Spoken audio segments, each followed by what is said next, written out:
Chattisfying. Hello, Mother Funsters, and welcome to episode 3, season 3, Christmas special of Chattisfying. My name is Mellar, and today we have 4 people on the screen, as you can clearly see, for the first time. So on my right, we have Angry Angel, who's eating a burger. Hi, it's me. I'm having a cheeseburger. Awesome. Underneath me is Suko Nami. That's me. Hello. He's up there. He's up there. He's above me. That's what's up. And over there in pole position, we have Low Poly Misfit. Hello.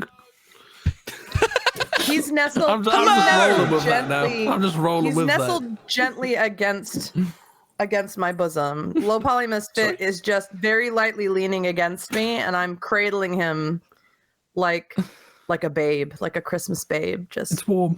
Oh goodness, what a time. So should we start the topic today? Let's get into it. So in the season of giving, how to show appreciation to a streamer, and I feel like maybe putting you on the spot just a little bit, especially as you've got burger in your mouth. But Angry Angel, would you maybe like to go first? yeah. So yeah. Well, those of you that watch me on the regular know that I kind of eat dinner across my stream because I stream kind of between work and sleep. But yeah, so my thought for the holiday special is to expose all of us to to Am I the being different ways. exposed? You've been exposed. All the ways you can reward a streamer, and this is in no way exhaustive of all the ways. These are just the most common ways that I know of. And some of these Mellar didn't even know, which I was very surprised about. So of course, all the traditional ways, gift subs, Twitch subs, bits. Different streamers use bits in different ways. They can use them for sound effects or cool little things come on the screen.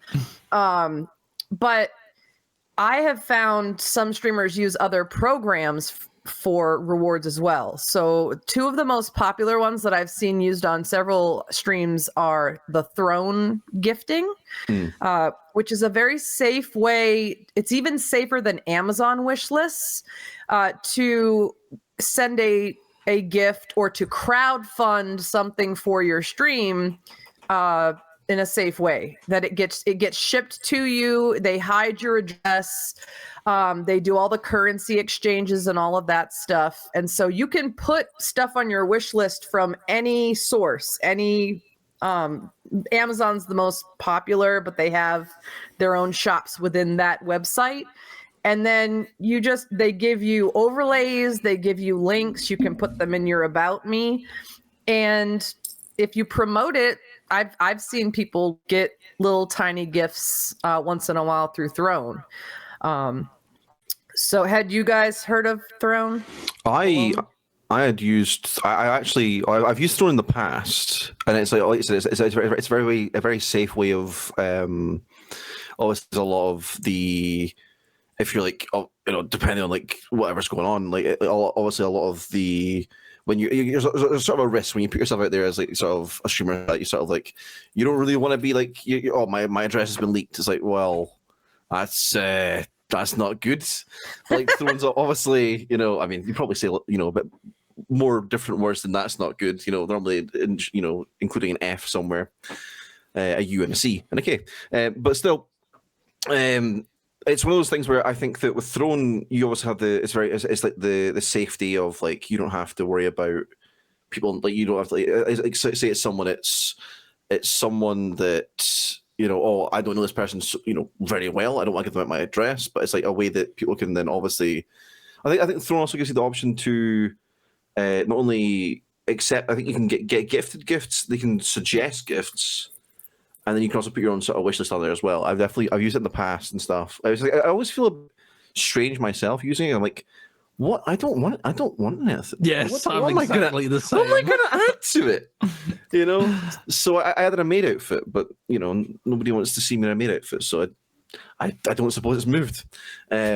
but you know, it's one of those things where I think it's a good thing to use for, like, say, like a birthday's coming up, or like a Christmas, or whatever, or it's just something like, I think honestly, if I put something in there, it would probably be for like something like to go back and streaming anyway. So it's like, oh, we're going to do this sort of thing, like, you know, it's in there. Or like, I think the most common thing I've seen people use of it is like people are buying Lego through Throne, and they do Lego building streams. Yeah, people do Lego building streams. Yeah, you do it on stream. That makes sense. Lego ain't cheap.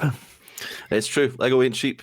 Lego is one of the most expensive commodities of our race at the moment. Yeah, it's more expensive than gold.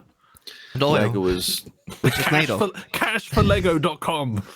Well, and we've talked a little bit on Chattisfying about like concerns of a new streamer or a younger streamer, like a streamer who's just starting out. And I have found that using that to kind of build a community and have the community be a part of what shows up on your stream is really fun. If you're an established streamer, you have your audience and stuff, you're more likely to do things like subs or bits or tipping and things like that. But I think you're right, Tsukonami. I think you're right. The Throne stuff, it's safe and it's good for crowdfunding, and it's just kind of a nice way. It's an option. It's giving your viewers another option, that if they want to give you something that isn't just money, if that's the most fun for them, it just gives another option. Especially, obviously, mentioning crowdfunding, it's the case like, it's not like, say it's like, say you're buying Lego for Polly, all right? We're buying. Sorry, Polly, we ruined the surprise. We're buying you Lego apparently. But instead of like me paying like a full amount of Lego, it's like we could split it between, you know, however many people. And it's like the little amount of whatever, which makes it a much more manageable thing. Because case like, it's, you know, when you put something, I think that's the biggest thing for me. It's like, I don't want people to feel like they're going out of, you know, they have to go out their way to like get something like that. And it's like, well, I at the end of the day, I would buy it if I would buy it myself, but it's like just a thing to have on there, I suppose. Like, I don't know. Like I said, it's normally just things that obviously I was going to buy this anyway, or if it's something for, you know, streaming or anything like that, it's like a case of like, well, I'm putting money towards myself, but then obviously any little like any help sort of thing, you know, you go off and buy it or whatever. But it's also like, I think Throne, correct me if I'm wrong, because I left Twitter by the time that I started using Throne, but Throne gives you, it like automatically tweet out when things have been gifted to you, I believe. It does do that. This is a little thank you through Twitter stuff. Yes. Yep. But yeah, it's really self-contained. Like you just said, like you can send a thank you for the gift straight through there to the person's email, and you don't even see their email. They handle it all in the background, which is really lovely. Segue into coffee, ko-fi. So what's that then? Sure, yeah. So traditionally, I'm more familiar with Patreon, and usually Patreon and Ko-fi are the two that you kind of have to choose between to kind of go all in on. Ko-fi is a site where you can tip through Ko-fi. If you don't want to tip through like Streamlabs, just the tip, through Streamlabs or Stream Elements or things like that, you can accept monetary donations of any amount through Ko-fi, but you can also do subscriptions through there. So you can have like membership. So if someone doesn't want or can't pay for a subscription through Twitch, you can encourage your members to or your viewers to become members on Ko-fi, and you set the amount. The benefit of Ko-fi over Patreon is they don't take a cut. So you get 100% of the money that comes through Ko-fi. Patreon tends to be for streamers or content creators that have something to give you. So it's not just live streaming, like they have a podcast, or they give art, or they write stories or things like that. And so Patreon does take a cut, because usually someone using Patreon has memberships that are high enough, like a Twitch subscription, where your cut is big enough that it makes it all worth it. So that would be, if you're deciding there, it's mostly financial, and Patreon tends to be if you have something extra to offer. Ko-fi is a nice thing to use if you're looking for mostly just monetary type engagement or support. Do any of you guys use either of these? Oop. I don't know how I feel about Patreon, because like you get like different sort of tiers. It makes me sound like I'm a fucking telephone tariff, like 32 gigs of data. I thought you were going to say OnlyFans. I mean, there's that as well. Yeah. But that's the thing is that I have both Patreon and Coffee set up in case that's the most convenient way for people to support me.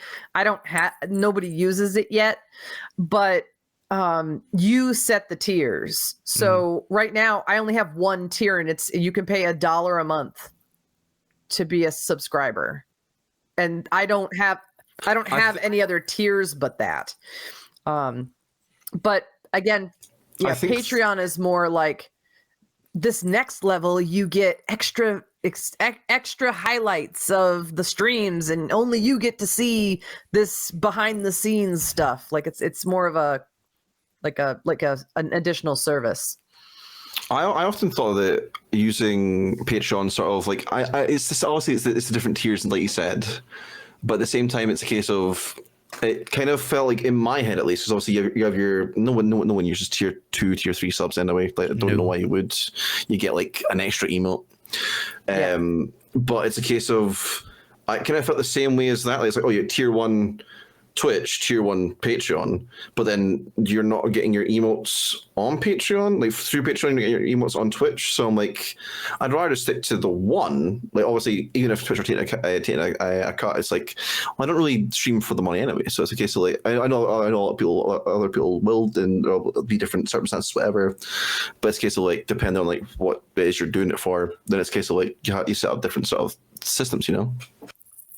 Yeah, and I read a few articles about how you can make like your follower emotes the more exciting emotes if most of your viewership is taking advantage of Patreon or Coffee, where you make, but you can't add. I don't think you can add animated follower emotes. I think that's just for subscriptions. Yeah, so I'm looking at my dashboard right now. The follower emotes don't have the animated option. Tier 1, they just doubled it, so I now have 8 slots available.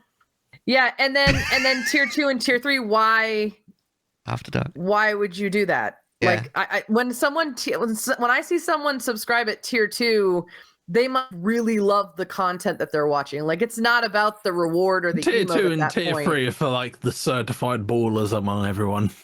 Yeah. Like you're throwing dollars. Yeah. So I think Coffee and Patreon are good ways to go off stream and provide extra stuff. So if I wanted to do like a beginning streamer series where you can get, but again, why would you do that? Because it's all on like YouTube and stuff. So I just do it as a way for someone to support me that maybe can't afford the Twitch subscription price. That if they want to support me at $1 a month, they'll get the follower emotes, but they don't have to pay that $5.99 or whatever out of pocket to do it that way. I often find I'm seeing a lot more people using like Patreon and Ko-fi, that sort of stuff, for like it's more YouTube oriented stuff though. It's like there's people on YouTube that are like, oh yeah, so it's obviously I don't know. I mean, you only really can do that. I mean, they've introduced a support the channel sort of thing, a subscription thing outside of just normal subscribing, I'm pretty sure. But a lot of like the actual like you're paying for stuff is going to be through like super chats on like YouTube live streams. But I mean, I can't remember last time I watched a YouTube live stream. That's the thing. I don't think I've ever seen anyone with anything for patrons for their patrons on Twitch, whereas sometimes on Discord they do. Not Discord, sorry, on YouTube. It seems to me like much more of a YouTube thing, but I don't know if that's just. It's easier to do extra stuff for YouTube though, isn't it? Like extra videos. You can't really do like. Can you do like a secret stream for people that pay the extra? You can do on Discord, but like I don't know, man. That's what I mean by Patreon and Coffee being for like it's not for live stuff. It's for additional videos, additional content on top of what you would do live, which for us is a lot of extra work. Whereas if you're just on YouTube making videos for YouTube, like offline, you make part 1 available on YouTube and part 2 is available to subscribers on Patreon. Like that's the hook. Or it's normally you're able to actually see it early because it's like, oh, Patreons can see this thing early, sort of thing. Yeah. Early access is a really popular way to use it. Yeah, definitely. But it's there. I think it's good to know that it's there. A lot of streamers I've seen do have at least the coffee one set up for extra support. And it's good to know that nobody takes a cut of it. I think that's the most important thing, is that everything else we do, somebody takes a little off the top. But if you want to support your streamer that you love and you want them to get every penny, that's a good way to go about it. So how do they make their money then? A little off the top is my barber. How do they... You do too much off, I'm telling you that. That's what it is. How do they make their money then if they don't scalp off the... You can pay for a pro membership. So like if you have a huge following on Coffee or on Patreon, like you can pay for additional features. It's kind of like having a blog, but different. So if you pay, that means you're already bringing in a certain amount of money, and then you pay to expand that to give your followers what they want. And I think that's, and advertising. I think you can see, I don't think see ads, but like WordPress, if you have a blog and you don't pay, there are ads that are just auto stuck in there in places. So there's memberships, and I would assume there's ads. The only other one that I wanted to mention that is really fun if you're a longer streamer. So like if you stream for long periods of time, like if you regularly do a 6 or 8 hour stream, pre-stream, you set it up. And I think depending on what country you're in, it's a different kind. Like I know in Europe, Deliveroo does a little bit with it. Here in the States, it's Grubhub that partners with them. But you set up your favorite meals at different local restaurants, like where you live, and they keep your address secret. And your favorite meals are displayed to your viewers. And so if you're doing like a 12-hour stream, your viewers can send you a pizza, or they can send you a burrito, or they can send you chicken tendies and fries or whatever. Anything you put on this list is available for your streamers to send to you. And you get a little notification on stream, like you set up notifications, and then it'll go, a hot dog is coming to you. And then you get updates from the app on your phone, the actual food app, and you can just eat the food on stream, and your viewers get to see what they got for you immediately. It says it takes like 45 minutes for the whole process to work. So I don't use it a lot because I stream very short amount of time. Is it cold food? Because it's anything. I actually set it up a couple of years ago because I like the idea of someone sending me a kebab. But then after a long night, just a little kebab. Then I got the reading glasses out. I was like, this is actually quite a bit more expensive if I were to just get a kebab myself. I don't want anyone sort of taking a mortgage out to send me Nando's. Yeah, like they do add quite a lot of service charges for. A lot of different certainly in the UK at least. Yeah, like Deliveroo hike it up a lot. Like you see you get McDonald's whatever, you like £7 McDonald's, which is already extortionate anyway. And then it's like, oh yeah, let me deliver that. Oh yeah, now your total's £24. Like, for what? A burger? Yeah, I mean it is delivery, so you're gonna pay a little bit more than a little. So you got to pay like Deliveroo's service charge. You got to pay the delivery charge. You've also got to pay Treat Stream's service charges. So you're paying like 3 different things before the food is even into the equation. But I guess also pay for the driver to have a meal as well. but again, it's an option.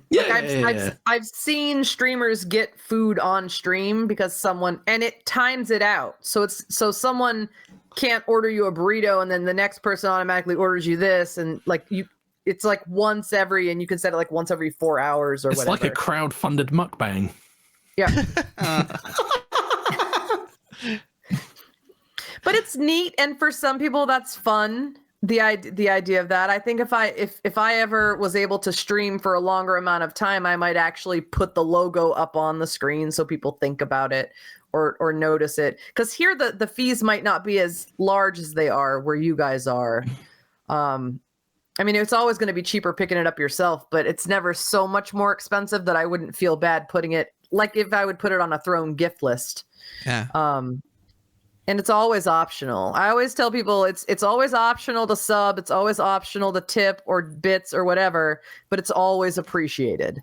And during the holiday season, if you feel like showing appreciation to your streamer of choice, your favorite streamer, these are all different ways that you can let them know that what they provide for you is fun and appreciated. Whether it's a Twitch sub or a meatball sub. Yeah, that's perfect. Nice turn of phrase. How long you had that one prepared, huh? It takes about 5 minutes to make a sub. It's been in the oven. Well, Cheese and toasted. All right. Just fart, low poly missed it. It's okay. It's just, you gotta just. Is that a Bob's Burgers reference? It is a Bob's Burgers reference. I literally saw that episode last night. Yeah, that was a point about this sort of stuff as well, actually, which is a case of, like, obviously, you know, a lot go into Twitch. They're just sort of, they do it for their own reasons. They've got their own sort of people trying to make money, which I don't know why you would why would you go into to do that, because you're not. No, but sometimes as well. But it's a case like it's not, obviously you can't really go into it and expect people to just be overly generous or overly wanting to give out that sort of stuff. And the thing is, at the end of the day, everyone has to look after, you know, they've got their own sort of situation going on. Like, not everyone's gonna be able to you know, give out or sort of, you know, I feel like sometimes you go into, as a non-streamer, you go into someone's stream and it's like, oh, cool, you know, just sort of just chilling or whatever, and you're looking at sort of like, you know, sometimes I feel like sometimes people get into the mindset of like, oh, I could stream and I can make lots of money and that'd be a great idea, and then it's kind of not. It's not. But then not good at all. But then you end up sort of wanting to do, like, you know, you want to support them and I want to support you, but I haven't got money to give to you. And it's like, well, you don't need to give me money or give me anything, you know. Like, I go from a completely, like, the way that I look at Twitch, and obviously it's a way different other people look at it as well, is that there's two sides of that sort of stuff. Like, there's people who are sort of there to make money, or the people that don't. I don't mind if money comes from it. Money comes from it, you know. It's like a little bonus sort of thing. It's like, you know, I'm always gonna appreciate it. I'm never expecting of it. If it happens, it happens. Big deal, you know, or whatever.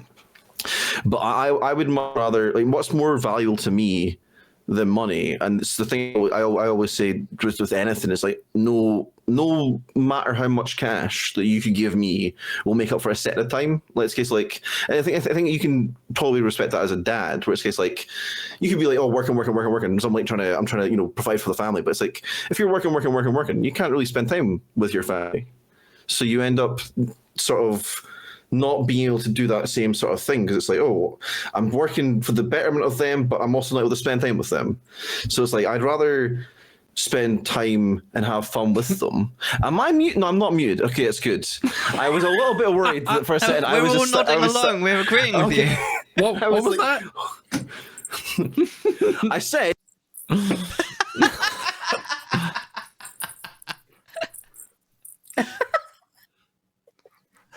He's having a stroke. I smell toast. But no, I think it's much more important to sort of. I feel like someone's time is much more valuable to me than any amount of money is. It's a case like I would watch. You know, I'm not asking people to stand. You know, don't be there the entire. You know, don't sort of. Oh, I'm streaming. Like, I'm going to dedicate the next 5 to 7 hours of my day just sitting watching you. It's like, no, I mean, you've got your own life outside of Twitch to go, you know, you got work, you've got to go do other stuff, like, what do you need to do? But it's like, just having someone on the background, or like just hanging it for, you know, a little bit, like, you know, say, oh, I'm busy on between sort of little jobs at the moment, I'm going to quickly just, you know, hop in for a bit, whatever.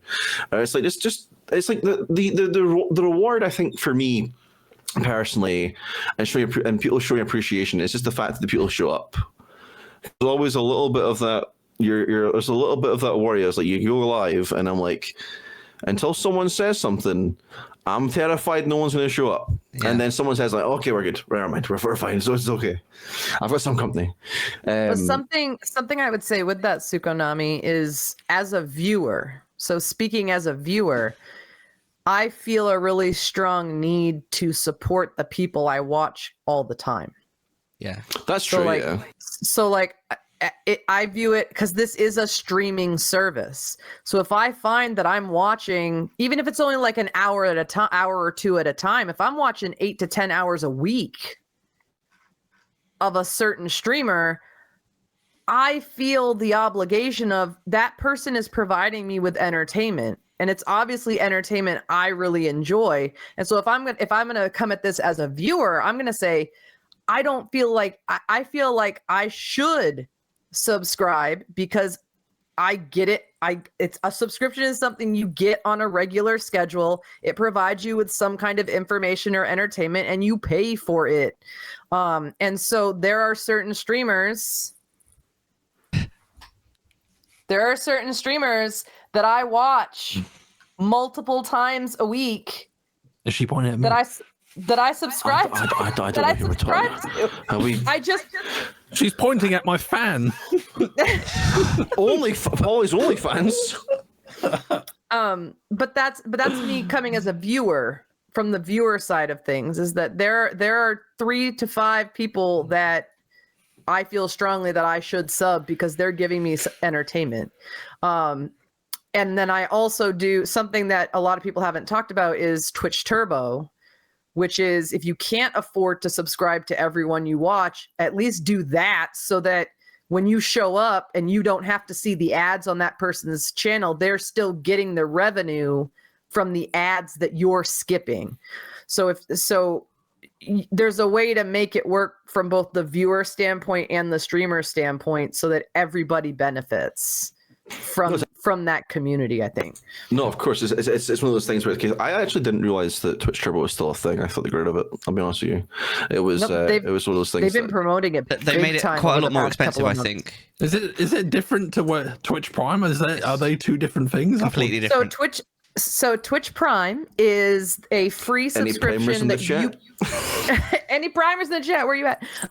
So if you are a Prime member with Amazon, you get 1 subscription per month to assign to the streamer of your choice, and Amazon pays the subscription. It's like a free thing. Twitch it doesn't auto-renew. Right, you have to manually assign it once a month. Twitch Turbo is like it's like paying for Netflix. Twitch Turbo is where all the speedrunners go. Sorry, I don't know why I went there. It removes. It removes all the ads. So like I was trying to discover new streamers and learn from different people, but it was just ads, all the time ads. And I was like, and then I got an email because they started promoting Twitch Turbo because they upped the price.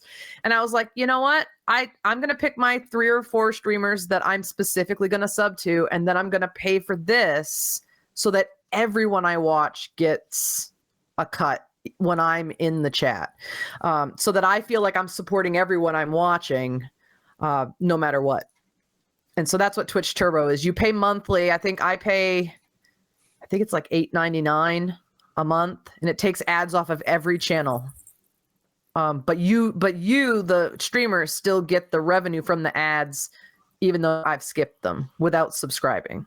What's mad to me is the amount you actually make off of ads. It's a little bit like, what? Like, why is this sort of why is that such a thing? I thought it was like, it's like 4 pence. Like, that's you don't understand how ads.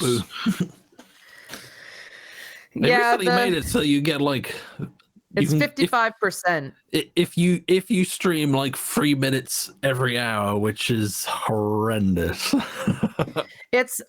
My current setting is a minute and a half every 30 minutes. So yeah, it's a 3 minutes an hour, but it's not 3 minutes all in one chunk. And so you can set it how often it does it.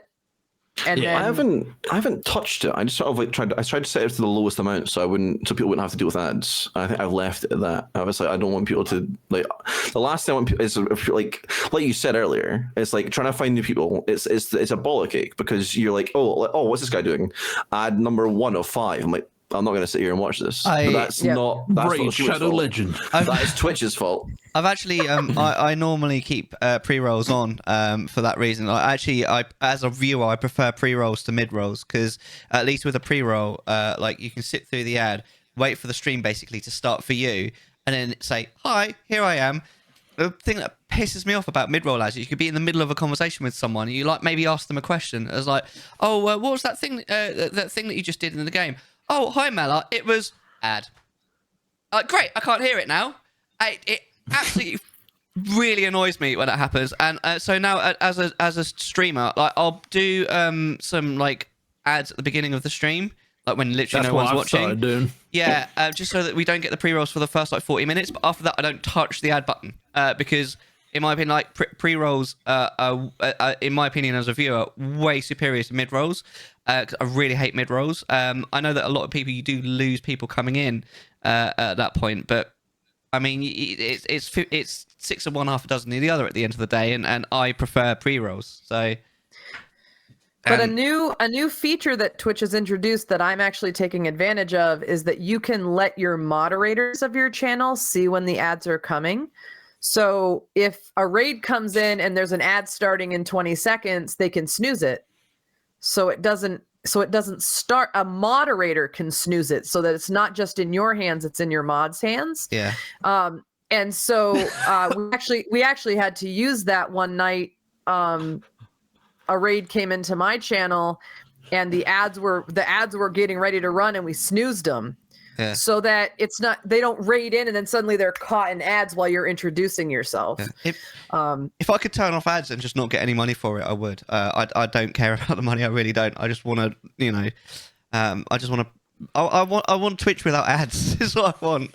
It's pretty much like one of the biggest issues with Twitch is the amount of ads that they're actually running on the site. It's like I pretty much run into a streamer. It's like here's your 2 minutes and 30 seconds of it's a 4-hour stream. It's already been on. I'm like, what am I?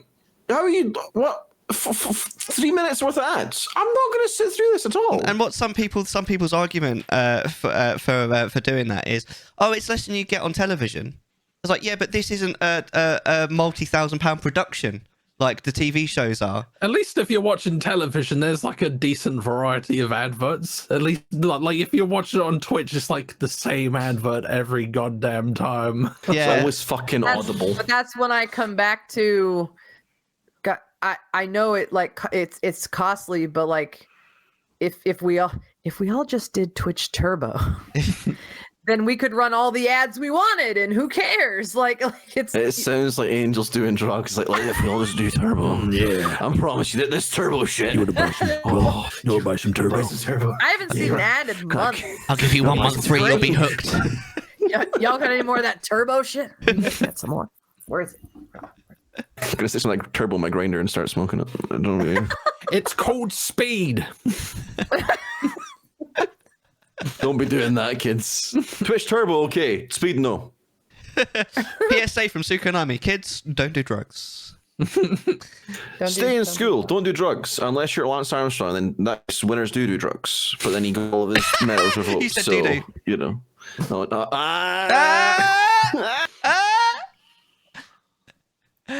I completely agree with you, Tsukunami. That's kind of one of the reasons why...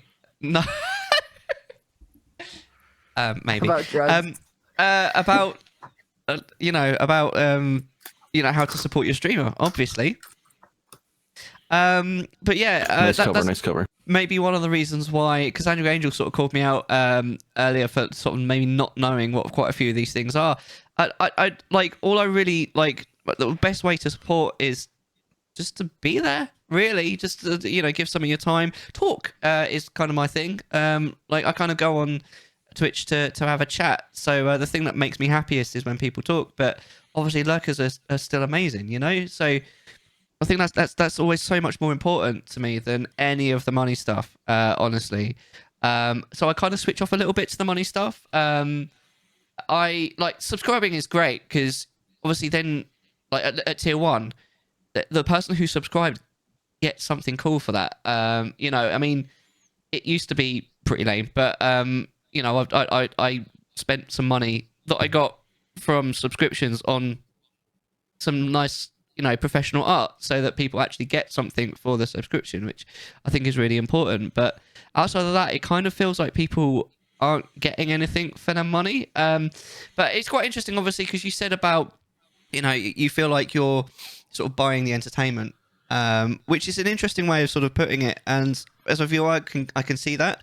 But as a streamer, I never feel like I deserve it, like the money. So hey, man in the hat, thanks for gifting a tier 1 sub to RAR. Yeah, cheers, man. I appreciate it. It's not quite a 6-inch Italian BMT, though.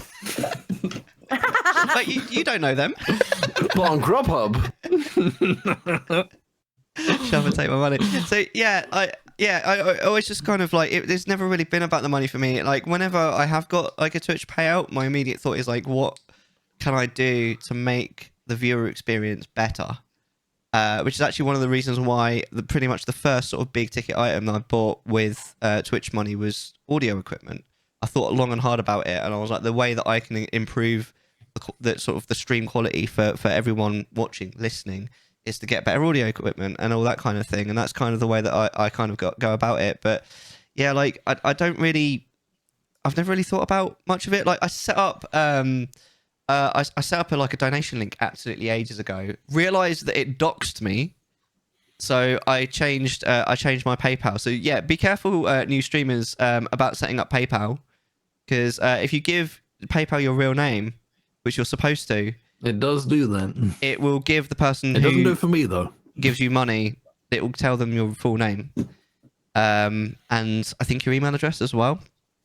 I'm not sure about the email address. Definitely PayPal does, but I think you can set up Streamlabs or your like a streaming. You can do that. I'll just set up a business account. Yeah, I think in the end, I think what I did was I set up a business account on PayPal just to give people the option. But I never get donations, and that's fine. I kind of like I don't need them. It's all good, and at least with subscriptions, like it's great to get a subscription because then people get the the emotes. And I think the thing that I love most about it is seeing your emotes in other people's chat. Especially because it kind of feels like they've got it's like emotes in a way unintentionally are also a way of sort of like you're kind of representing that person by using their emotes sort of thing a little bit. Yeah. Does that make sense? Yeah, exactly. I love seeing my emotes in other people's chat. There's something about it that's really, like, I'm not sure if rewarding is quite the right word, but it's gratifying, shall we say. It's nice. But yeah, so that's kind of where I kind of go with it, and that's one of the reasons why I've never really sort of bothered with any of the other stuff. I've never actually donated to. No, that's not quite true. Actually, I have donated to a few people once or twice, but not for a while. But subscription, I think, is the way forward. The only problem with subscription is obviously the massive cut that Twitch get. But at least the person who's subscribing is getting something from it. So that's kind of where I feel like. Yeah. So the way to support a streamer, which is completely free, is just to be there, and to talk and just exist. Yeah, just to be there. Enjoy. Exist. Please come talk to us. We need you to be there for us. Please come. It's very important for our self-worth and I need the validation. Validation. Please validate me. Please, I need validation, please. Please. But I will say I appreciate it when I support a streamer and I see it show up in the stream. Like I like it when a streamer's like, because of your subscriptions, I was able to do this, and then something happens, like, or the interactions are better, or you purchase new emotes or something with the, like, I was just able to upgrade my Nintendo Switch Online membership for the next year because of subscriptions, like, and that's going to let me play more games that people want to watch. So I think from the streamer side, I think it's always important to not only say thank you if someone does subscribe, but find a way to put a little bit of that back into like your stream in a visual or meaningful way, so they feel like, this is going to sound very, very businessy, but they feel like investors a little bit. They're invested. Yeah, they're invested in what you're doing and what you're providing, and so it's like they're playing a part in the community of what you're doing. Yeah, I think you want to sit me, if you want to watch me sit in this chair and eat a burger, that's like, you know, one sub, you know, just like just do it. I'll buy a burger. Quality content. Exactly. Yeah. Mukbang. So 10 subs is 10 burgers. 10 burgers. Well, right. So there used to be pound burgers from McDonald's, but I'm pretty sure they're more than a penny now. I don't think the Sarah menu is the same price anymore. I don't think they're saving that. No, McDonald's has gone up in price. I was shocked the other day. I went through that drive-through and I was like, "What did you just say to me?" Our McDonald's different than your McDonald's though. Like we used to have 99 pence cheeseburgers, and if a Twitch sub on average is about $4.99, $3.99 in the UK, that's 4 cheeseburgers. Not anymore. It ain't. They're like £1.30 now. They just went up. That's hip. That's capitalism. Yeah. Oh my god. Polly, did you have anything that you wanted to say about it? In short, I like to play video games. Yeah. If you want to watch, that's cool. Nobody has to pay me shit. Just being along for the ride is more than enough. To use an analogy, appreciation and shit like that is like coffee. I will take it how it comes. I'll have it black. I'll have a latte. I'll have an espresso. I'll have it with milk. I'll have it with soy milk. I'll have instant. All right. I'll take it how it comes, man. Take it how it comes. Never expected, always appreciated. Unless you're unconscious. Wants coffee. Unconscious people don't want tea. All right, noted. Let me write that down. I'll bear that in mind. Yeah. Do you have a dono link on your Twitch, Ollie? I don't actually know. let me go to my Twitch. What's a link? Which link are you asking us to look link at? He's asked for a dono link. Like a donation or something. Let me have a quick gander. I know the answer. Yes, I do. Mine, yes, but, I do. You know, there's it says PayPal. PayPal. Yeah. And Mine says donate. It also says trade offer. I receive monetary donation. You receive my gratitude. I use the word donate nice. as well I because really I feel like appreciate tip. I don't know how I feel about tip. The way that you structure the name of it, I feel is it important the way you say it, or is it like it's like it's a bit of a taboo, isn't it? You're kind of like, well, you don't want to ask people for it, and you're not really expecting it, and you don't want to be like, oh, I expect this. Like, no, you don't want that. It's none of that. But it's like, does donate?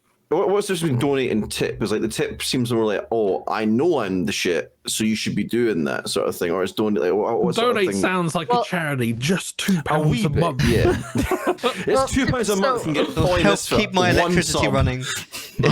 The reason I use donate instead of tip is because, as we all know, in America, you have to tip for every fucking thing. Yeah, just everything. Like it's you have to tip everyone. And I don't want people to see the word tip and think, oh, well, this is just another place where I have to like. So donate, I bring up, like, since I'm a baby streamer, there are a lot of things that I could have but don't. So if you want to donate to my stream to support me, I can use that money to get better equipment or more entertaining things to do to make your experience better. So I like the word donate because it doesn't imply an obligation. It implies the choice. Yeah, for a Brit, I don't think the word tip implies an obligation, but tip means something completely different in the UK. I'll tell you that. Yeah, I know.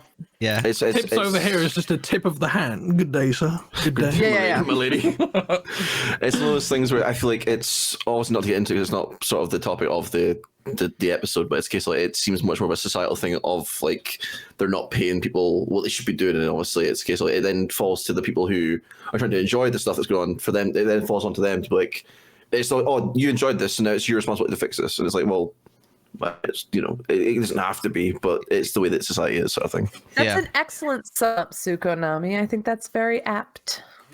And like your dad at Christmas, I'm gone. Oh, that was quite scary. He went to get milk, not beer. No. Just while it's gone, Shauno4D said, I agree with Angry Angel. One implies it's optional and tips feels kind of forced. As I know that Shauno is a Brit, that's quite interesting because that kind of goes against my point a little bit. So yeah, that's fair. It's something I've never really thought about, to be honest, because at the end of the day, money's money, isn't it? So money is money. Yeah, you're right. Yeah. It doesn't really matter what it's called. I mean, in some countries it's called a dollar, in some countries it's called a pound, in some countries it's called a lira. Who cares? Well, actually, I care. In one country it's called a dong, and that's really funny. It's hot topic. So, I've actually got something to bring to the table for this, but let's do the Game Awards first. This was my first Game Awards. And... Your first? My first Game Awards, so I have a unique perspective on it. Just before we go into it, because my understanding is that you were like somewhat of an official streamer of it. You got like a pack from them. Tell us about that. So they sent what kind of pack? Like, what did they give you? So they sent me like overlays and pictures and themes for my chat, which I did not use any of it. You didn't use any of it. No, that's why I was wondering. But yeah, so when I went to my Twitch dashboard, it was like, apply here to be an official streamer of the Game Awards. And I was like, sure, fuck yeah, sweet, I'll do it.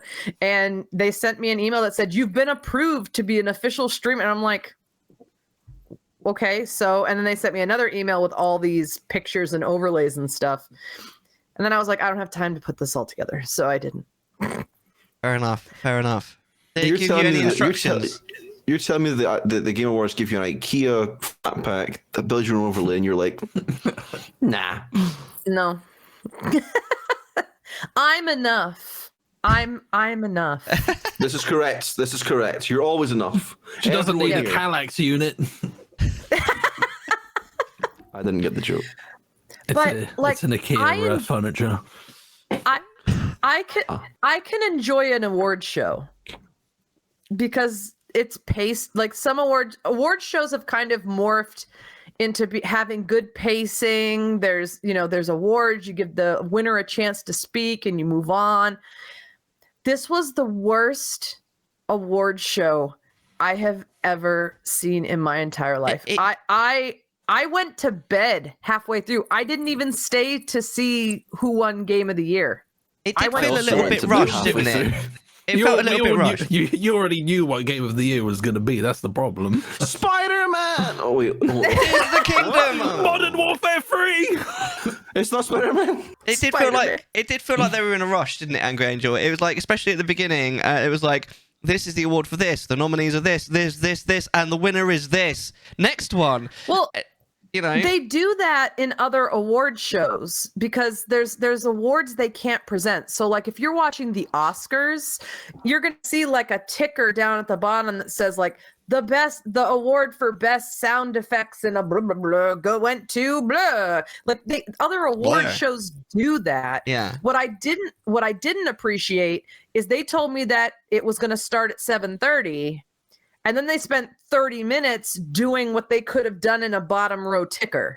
Yeah, the pre-show thing where it's like, it was just super cringe and they're like, And and it's like, why are you just get on with it? What are you on about? I wanted to take the place of that vapid woman.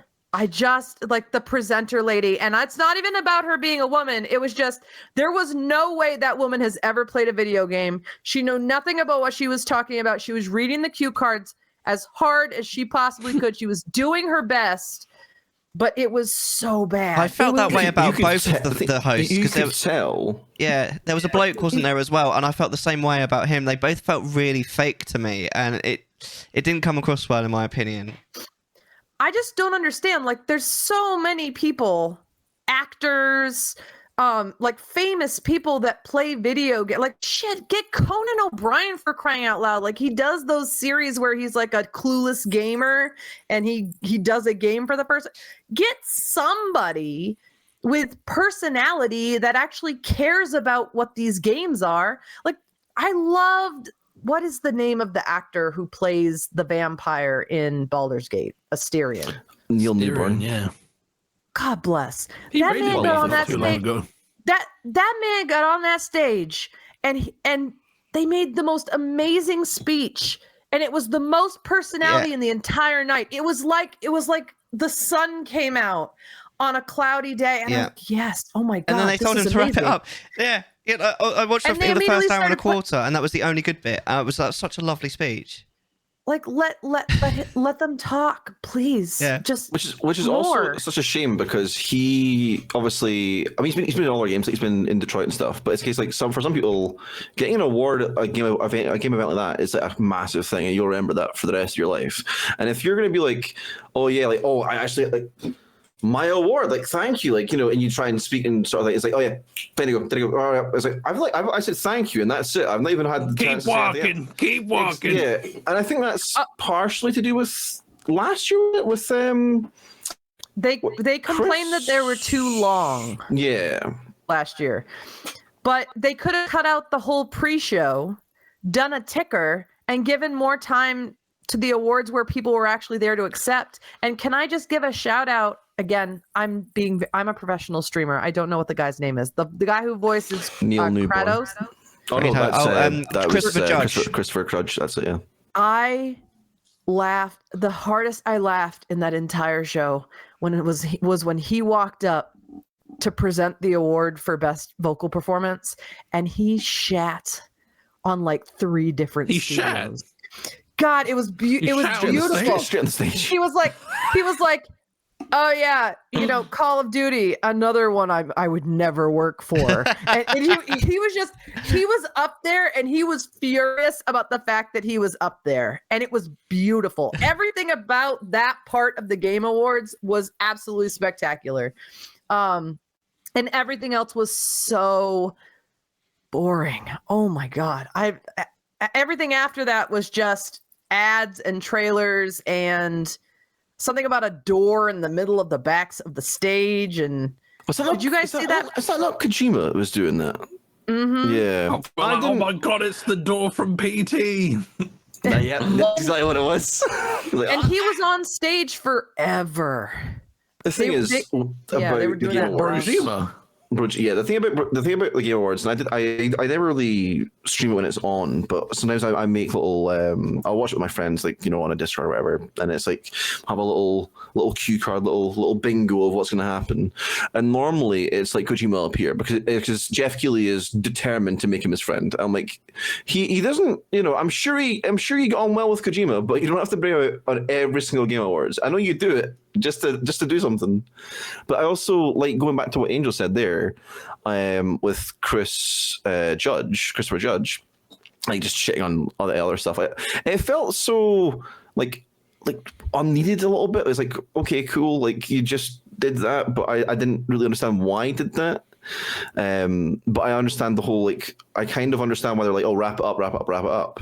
I'm not saying they didn't. I'm not saying they did the right thing, but I think that I think it was Chris Judge last year that like how he said, he commented on he had about 8-minute speech, and it's like, well, if it's a game as big as God of War is, and like you're have so many people to thank and all that stuff, it's going to take some time, and you should be giving people that time anyway to sort of say like this is what's going on.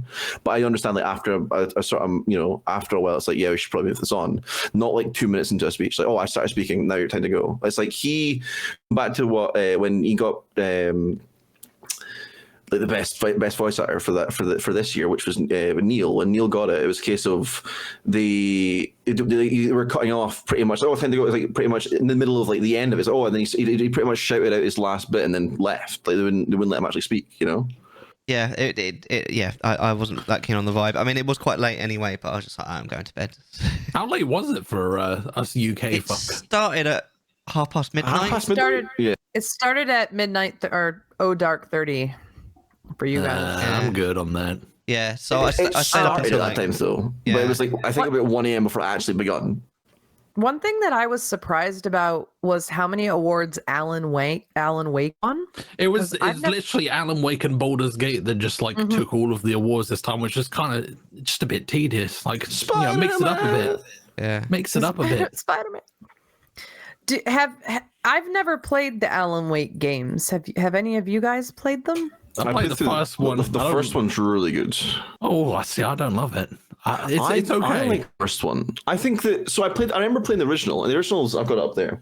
But obviously, it got a remaster. I feel like the remaster, whatever they changed, like little bits of combat, whatever, in the first one that were much more difficult in the original. They like tweaked things that made sure things, so you're using different things, whatever. Just stuff that it couldn't possibly, work as well as it could do on the older console.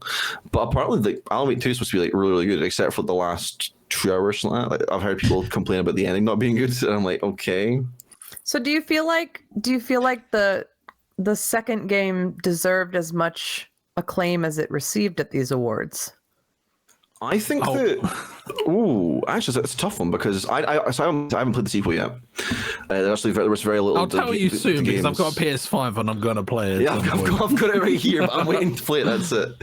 I think the biggest problem is sort of. There will be a lot of hype, and the thing is, I remember when the first trailer for Alan Wake 2 got announced, I thought it was a John Wick game because the way it looked, I was like, is that John? Is that not John Wick? He did look a little bit like, yeah. He did. He totally looked like that, and I'm sitting there like, oh, it'll be, if it's more of the same thing, it'll be fine. John Wick using his flashlight. I almost said flashlight. My bad. But no, from what I've heard, apparently it makes, like, if you enjoyed the first game, it goes more into sort of deeper lore and stuff, and that it's a continuation because obviously it's a sequel. But it's like it sort of apparently improves on a lot more things that the original game could have improved on, from what I've heard. Now, something that Mellar and I have talked about previously, switching to Baldur's Gate, is that and I've been trying to play it. So those of you that are in the chat that have been here before and heard me talk about Baldur's Gate, I am trying, and the husband is trying to teach me how to do it. But my thing with Game of the Year is, I feel like Game of the Year should be a game that is accessible to a wide audience of different ability levels, engaging, a game you want to come back to time after time after time. And this year I've played a ton of games, and Baldur's Gate has the highest, like the least amount of help at the start and the highest barrier to entry of any game I've played so far. Like this a high year. buy-in. Yeah, it's a steep learning curve. It's I wouldn't call it steep. I would call it a brick wall that just got dropped on your head, is Baldur's Gate. If you've never played Dungeons and Dragons, this game, you will give up on this game in the first encounter. Oh, is the knowledge of Dungeons and Dragons like a prerequisite? It's kind of required. That's kind of why I got into it. I was like, oh, I played D&D anyway, I'll buy Baldur's Gate, and then I fell in love with it. But that's like, sort of... You wake up and you immediately have to fight stuff, and it gives you like a button to press, and then there's 3 wheels of things which are not explained to you. And it just, for me, if I had my hopes up for Tears of the Kingdom to be Game of the Year, because I feel like if I had to pick a game that lots of people played, people of all ages would enjoy, it was immersive, there was so much to do, everybody kept coming back to it, it came out earlier in the year, so it's been around the longest. To me, I felt like that would be more representative of Game of the Year than Baldur's Gate, because Baldur's Gate is fun. Like, the dialogue and stuff that I've been able to get through is really fun. Like, when Asterion puts me on my ass, I was like, oh, bitch, I know you didn't just put me on the ground with a knife to my throat. Like, I got Daddy into Asterion. it. Daddy. But I got into that part of it. But once I have to fight something, it's like you've slammed on the brakes for me. And I can't imagine, I can't think that wouldn't be the same experience for a lot of people. So I have a question about how that works, and who voted, like who votes for this stuff, and how is it decided? Because I know how award shows work, like in the background, like how they come to be. But I'm playing Baldur's Gate right now, and I'm telling you, it would not be my Game of the Year. It is it's so complex, it's ridiculous. There's so much stuff to keep track of. I was wondering what you guys thought, based on your experience, if you've played it, or how you feel about it taking Game of the Year. Do you agree? Or I knew it was going to get Game of the Year because people would not stop talking about it. I think we all knew. Like, out of all of the games on that list, that was the one that I'd heard the most about from just general discourse. That is that was the game. I knew it was going to happen. That's why I wasn't that interested in the awards, because I knew it was going to take all of them. Yeah. I mean, I think I probably would have preferred Tears of the Kingdom to take a few more awards. It's definitely it was definitely my game of the year personally, but I haven't played Baldur's Gate. It looks like a lot of fun, but I've not played Dungeons and Dragons, so I've kind of got that same issue with the buy-in. I'm kind of hoping that it will get a little bit cheaper at some point, and I want to play it with, because you can play it 2-player or multiple players, and I want to play it with someone who knows what they're doing. I think that could be really good fun, but obviously finding the time to do that and money and all that kind of thing. It was the only game I bought. I actually owned of the game of all the ones that were nominated this year. Yeah. So I was like, okay, cool. Actually, Resident 4 was also themed for it as well. I got a couple of them. I got a couple of awards. Yeah, I know I'm probably going to pick most of them up, but it's a case whilst I really enjoyed RE4 and it was really, really good, I definitely think it could be replayable. Was also you to do it in different things. But what is your game of the year? Personally, for me. Yeah, well, the only one I played was Baldur's Gate. It was out of that list, but I was saying this recently. That I played a lot of games that didn't come out this year, sort of thing. Like I played Bloodborne for the first time. I played a lot of different things that were just sort of, it was years ago that came out. It's like, oh, that's my game of the year because that's what I played. But the actual games that came out, it was probably, it has to be Baldur's Gate by default. But I also really enjoyed it, so yeah. But I think you're right. That Tears of the Kingdom should have taken. I feel like it should have taken it because as Angel said, it's one of those things that's available for all ages. So you don't have to be a little kid. You don't have to be like adult to play it. You can just do whatever, and it's like it gives you open world freedom and all that sort of stuff. It's the same as like when Breath of the Wild came out. Breath of the Wild completely dominated that year, didn't it? And then I think it should have been the same as this one. It was a case it should have had the same sort of thing.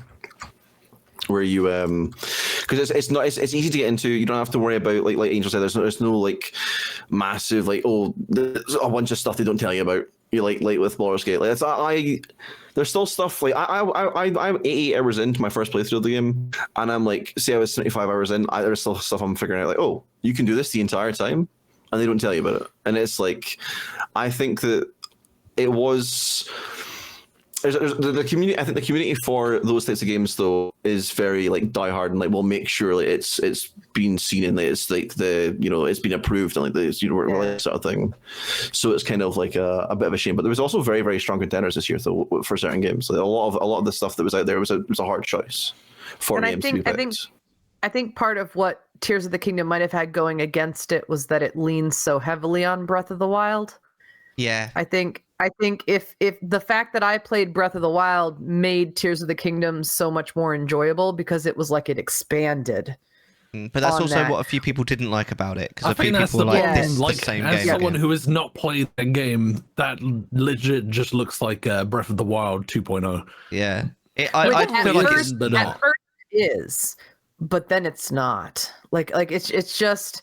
But I think that's it. Is that Baldur's Gate was new. Like it was its own thing, so it felt like Breath of the Wild had already won Game of the Year, so maybe that was what worked against it. I also think the problem is Tears of the Kingdom came out way early in the year, and maybe it just wasn't fresh on people's minds. I felt that way too.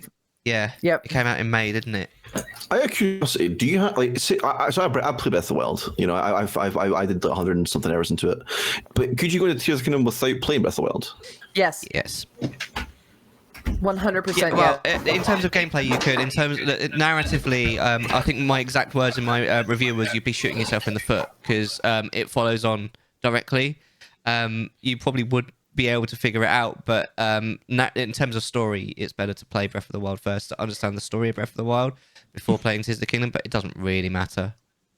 But I'll tell you, as someone who has only ever played Link to the Past. And then that was my first Breath of the that was when I was little, but then I haven't played anything between that and Breath of the Wild. I played Breath of the Wild and finished it. I played Tears of the Kingdom and finished it, And then I went back to play Breath of the Wild again, and it was like Breath of the Wild was a brand new game to me. So wait, you've got Link, like Link to the Past. Is that the Game Boy one? That's Super Nintendo. Yeah, Link's so the Past. That's like going from like Citizen Kane Avatar, the way of water. Yeah, exactly. but what I noticed is that Tears of the Kingdom makes you go places on the map that you might never have gone in Breath of the Wild. And so when I finished Tears of the Kingdom and I went back to the Breath of the Wild, I was like, ooh, I wonder what's on that part of the map that I'd never seen before. So I was exploring more of Breath of the Wild because of Tears of the Kingdom. So I feel like those two games circle well into each other in terms of replayability and just exploration. So that was fun. Yeah. To do that. Yeah, I think what would worry me a little bit Breath of the Wild is that if I was obviously I'm picking up Tears of the Kingdom, but say I go play through that, I'm like, I feel like then going back to Breath of the Wild, I'd be like, oh, it's just the same as this thing, but it's less than what just so it's got less stuff than the sequel does, sort of thing. I was worried about that, but after I played Tears, I went back to Breath, and it was actually fine. I didn't have that feeling at all. It's definitely got its own. It's like, ooh, I identity. recognize that name. Like, I didn't know Rauru. I didn't know any of this stuff. But if you've played Ocarina of Time, and like there's Rauru. Like there are a bunch of characters and themes and locations. But when I went back to Breath of the Wild and I went over like Rauru's Gate or Rauru's Settlement, I'm like, oh, yeah. I know any who that fan is. of Ocarina of Time will know the name Rauru because he's the light sage in that too. But he's not a fairy's paradise. He's like an old man. Yeah, but for those of us who came to Zelda later in life, it was fun rediscovering that stuff in Breath because now you have the names and the faces to put to certain things that are decayed now because of the calamity. So they pair really well together. I'm kind of hopeful for a third installment. I thought there was going to be a third installment, but I'm not sure. I really hope they go back to the old formula and call it Smell of the Wild because it's breath, tears, maybe smell or sight of the haven. No, I really like, as much as fun as it has been for like Breath and Tears. I really hope they go back to the old formula for the next game. Change the aesthetic because like I love it when they switch it up. Yeah. Like they go for like a different art style. Like I was, go with something different. Go with something different. So I've not played it yet, but I really like the art style of Link's Awakening. Like I know a lot of people like it's adorable. There's the fence where it's like I hate the way it looks. I love the way it looks, and I think it's the same as like when Pokemon got them in Pro Remix, and it was like, oh, they're all flat and they don't look like normal, and they're on the DS one. Yeah, but it's supposed to be like it's on the DS, and I preferred it when it was on the DS in the first place. Yeah. So it's a case of like, I like the way that Link looks in Link's Awakening, like the new one that's on the Switch, and I would like more in that style. But I know that's not everyone's cup of tea. Yeah, that is fair. Yeah, Nintendo tend to have the same style for 2 games and then change. That's also fair. They've definitely done that. Was Wind Waker? Did Wind Waker have another style like the same as that, or was that? It did on the DS. Wind Waker was the 2DS Child games. Link. Yeah, so they had Phantom Hourglass and Spirit Tracks, didn't they? In the same. That's right. Yeah, and I assumed that Minish Cap and Four Swords and that had the same. Design. Okay. Twilight Princess and Skyward Sword, I think, are similar. Somewhat similar. Yeah. Yep. Yeah. Good times. But Mellar, we can only hope that when they change styles, they won't make such a big mistake as Pokemon did. Well, we'll talk about that soon. But have we got anything else we want to talk about the Game Awards? Because I've got a couple of things for Hot Topic that I've not pre-planned at all. If you're gonna forget about them, and like if we talk about more stuff, then I don't mind moving on. But I was gonna talk about obviously the different sort of stuff that was also. Because obviously we just talked about the Game of the Year, we didn't talk about direction or narrative or that. So it's up to you. Cool. It's up to you. It was all Baldur's Gate and Alan Wake. What more do we need to say? Yeah. Hold on. Oh no. Best score music was Final Fantasy 16. I mean, we probably saw that coming. It's Final Fantasy music always slaps, but you know. Yeah. And Tears of the Kingdom won its category, basically, like the category of game that it is, so which I think is the least that could have done that could have happened really for Tears of the Kingdom. It's a fantastic game, really. I was quite surprised at the indie game stuff. Yeah. When it came around for the indie game, like, you know, outstanding creative and all that sort of stuff. David Diver didn't get it. So I think that was like the couple of ones that I've seen out of there. There was those sort of ones that I saw a lot of people talk about. I was annoyed that Dredge didn't get it. That was my game of the year. Yeah, Dredge, Dave the Diver, and I think that was, and maybe Viewfinder, the only three things I saw. Like, I think this year's Game Awards was maybe it's a case of like there's so much stuff coming out this year that it's difficult to pick something. Yeah, and it's difficult to sort of put them onto the one thing. And it's like when you've got all different sorts of genre come up, like you've got a fighting game, you've got a horror game, you've got, you know, an RPG, a JRPG, whatever. It's so hard. Like you can't easily match them all up the way that they are, sort of thing. It's like this one will excel in different views. That one will excel in different other ones. You know, it's very difficult to sort of equally put them to a game of the year. You know. Yeah. But I am encouraged by the increase in quality in indie games. Like I'm really enjoying dropping like $15 on this game that looks pretty and it looks interesting, and then I get something out of it. Like I feel like I've been disappointed this year by big name studios. How much or do you big spend name on Gollum? games. Shush. Shush, we're not talking about that. Hey, we've already talked about Game of the Year. It's not happening. Look, we all make mistakes. It's fine. But I am seeing an increase in the quality of indie games. And a decrease in AAA games. Yeah, I think that's the main thing. How many times are you going to release a fucking game and tell me that it's crap, and then you're going to patch it in 3 months? And you want me to pre-order games, and you're going to walk in here and tell me that your game that you have, and I'm talking to you, Bungie. You're going to walk out here with a game that you've been working on for 10 effing years, and it comes out like garbage, and then you patch it, and then it somehow gets to be more garbage. That is literally every game that's come out this year. It's here, have this, pay for this, and we'll patch it later, we promise. Yeah. I hate it. I'd rather buy an indie game that's quality from the get-go and play it than put $99.99 down on anything again. Yeah. Ever. Sorry, that was passionate. I can't remember the last game I actually pre-ordered was, actually. I don't think I've ever pre-ordered a game in my life. I pre-ordered plenty of things, but I can't tell you the last. I know what the last one I was going to pre-order was. Tears of the Kingdom. I was going to pre-order.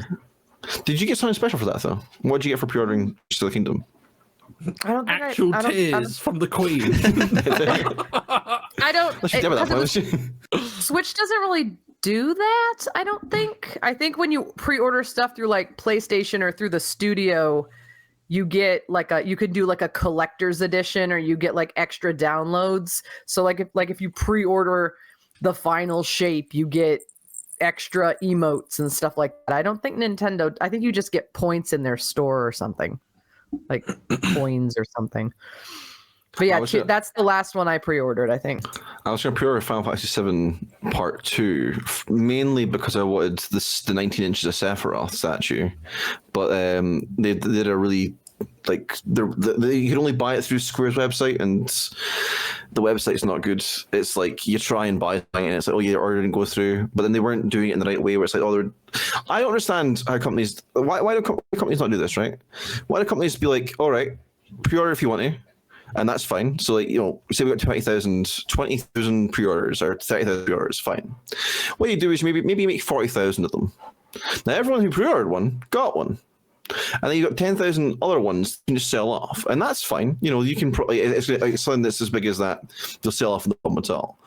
I understand that obviously there will be scalpers and stuff, but if you're doing it like, if you enter in, you want one, and we're going to make the exact amount of number that people want, or maybe a little bit more, then that's what we'll do. Which would also stop scalpers, because they would be like, well, I'm going to order 5. Yeah, but if we know we're already going to get them, if we know we're all going to get them, then it's not going to be a big deal. but they released them in batches. So it's like, oh, you can pre-order for a little time, and then they take it away. We pre-order for a little time, take them away, which I don't know why they did, but it kind of annoys me that you sort of, oh, they're live, and then oh, they're gone, you know, because people are just on it so quickly. You know, it's like trying to buy tickets for a gig or trying to buy anything. It's like you don't stand a chance if you're not prepared for it. Yeah. Yeah. All right. Well, I was just wondering before the stream because apparently E3 is no more. It's dead, isn't it? It's gone. How do we feel about this? End of an era, isn't it? The studios do their own like showcases now, and I think E3 realized that they weren't going to get it from the studios anymore or from the companies anymore because they were going to do their own thing. Yeah. Like Nintendo Direct, why are they going to send stuff to E3 when they can just get the attention directly? I don't. Yeah. I don't really. I never watched E3. It's not my kind of thing. Everyone's just doing their own thing now. Yeah. So you know. And I mean, I used to watch E3 as it was the way it was anyway, but I think it was COVID that really put the first nail in the coffin, wasn't it? Yeah. It was fine before. It was when people couldn't get together and the whole big was thing. Was that like 2019, the last E3 or some shit? Yeah. Yep. It's because it used to all be in person, but now they can't. I mean, I guess they still have the Game Awards and stuff in person, but it's not really like the big, you walk around and you play the games and all that sort of stuff like E3 used to be. It's a bit of a shame because it was. I remember being a kid and be like, I would love to go to E3, and now I'm like, I'm actually at the point where like, oh, I can financially go to E3. Doesn't exist anymore. It's not a thing. Well, I think PAX West and East is starting to take up some of that. I think it's a little bit different flavor, but like if you want to go and try out games and you want to go and talk to people who stream or who game, I think if I've been thinking about going to PAX East, which happens in Boston, not this next year because I'm still a baby streamer, but later. But definitely Boston would be within striking distance of all of you fine people if you're coming to the States for anything. And then PAX West is the founding. I think that's in Oregon, California. But yeah, so if you're looking for like a video game, US. don't you get dysentery if you try and go there? What? You ever played the Oregon Trail? Come on now. Old-fashioned game. No, never mind. Hey-o, I got the trail joke. I got. Okay, I'm glad someone got it. I'm a gamer. What can I say? Hold on, I'm looking at where it is. It's a game, Angel. It's in Seattle. No, I'm looking at the. It's in Seattle. The conference. Okay, yeah. So it's in the Northwest. I just didn't know if it was in California or Oregon or Washington. But yeah, that happens in August. I think PAX East happens in October. But yeah, there's a huge expo hall you can walk around. There's merch, there's games, you can try out new games. I think they do competitions. So like if you're a Fortniter or a Overwatch player, you can enter into some of these competitions there too.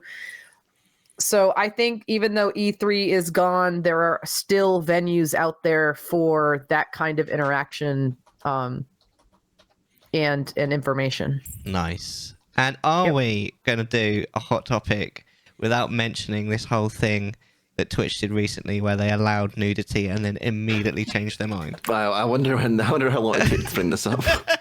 What was it? Are you not aware of this one? It's artistic. It's fine. No, All right, so basically what happened was that Twitch decided to really relax their rules about nudity. And they decided that basically full nudity would be okay in certain circumstances, as long as it basically isn't pornographic. And it lasted, I think, 1 day. Yeah, I think it was less. It may have been less than 24 hours. Yeah, and basically, a lot of people interpreted their new rules in a certain way, which is one of these things where it's technically correct within the rules that they set. And there was just like loads of AI generated like nude art. And Twitch were like, this was a bad idea, and they changed it right back again. Well, the thing is, right, it would also then complicate their prohibited games list. Yeah, because there's a lot of games on there. It's like, you know, your very famous Honey Pops and your puzzle games. They're puzzle games. That's why I buy them for the lore, for the plot, for the puzzles. I love the puzzles. Please believe me. That's why they're on my Steam. I promise. Like what's that game called against you, Konami? I promise that my Steam's not full of it. You look at one page and suddenly that's all it's recommended to you.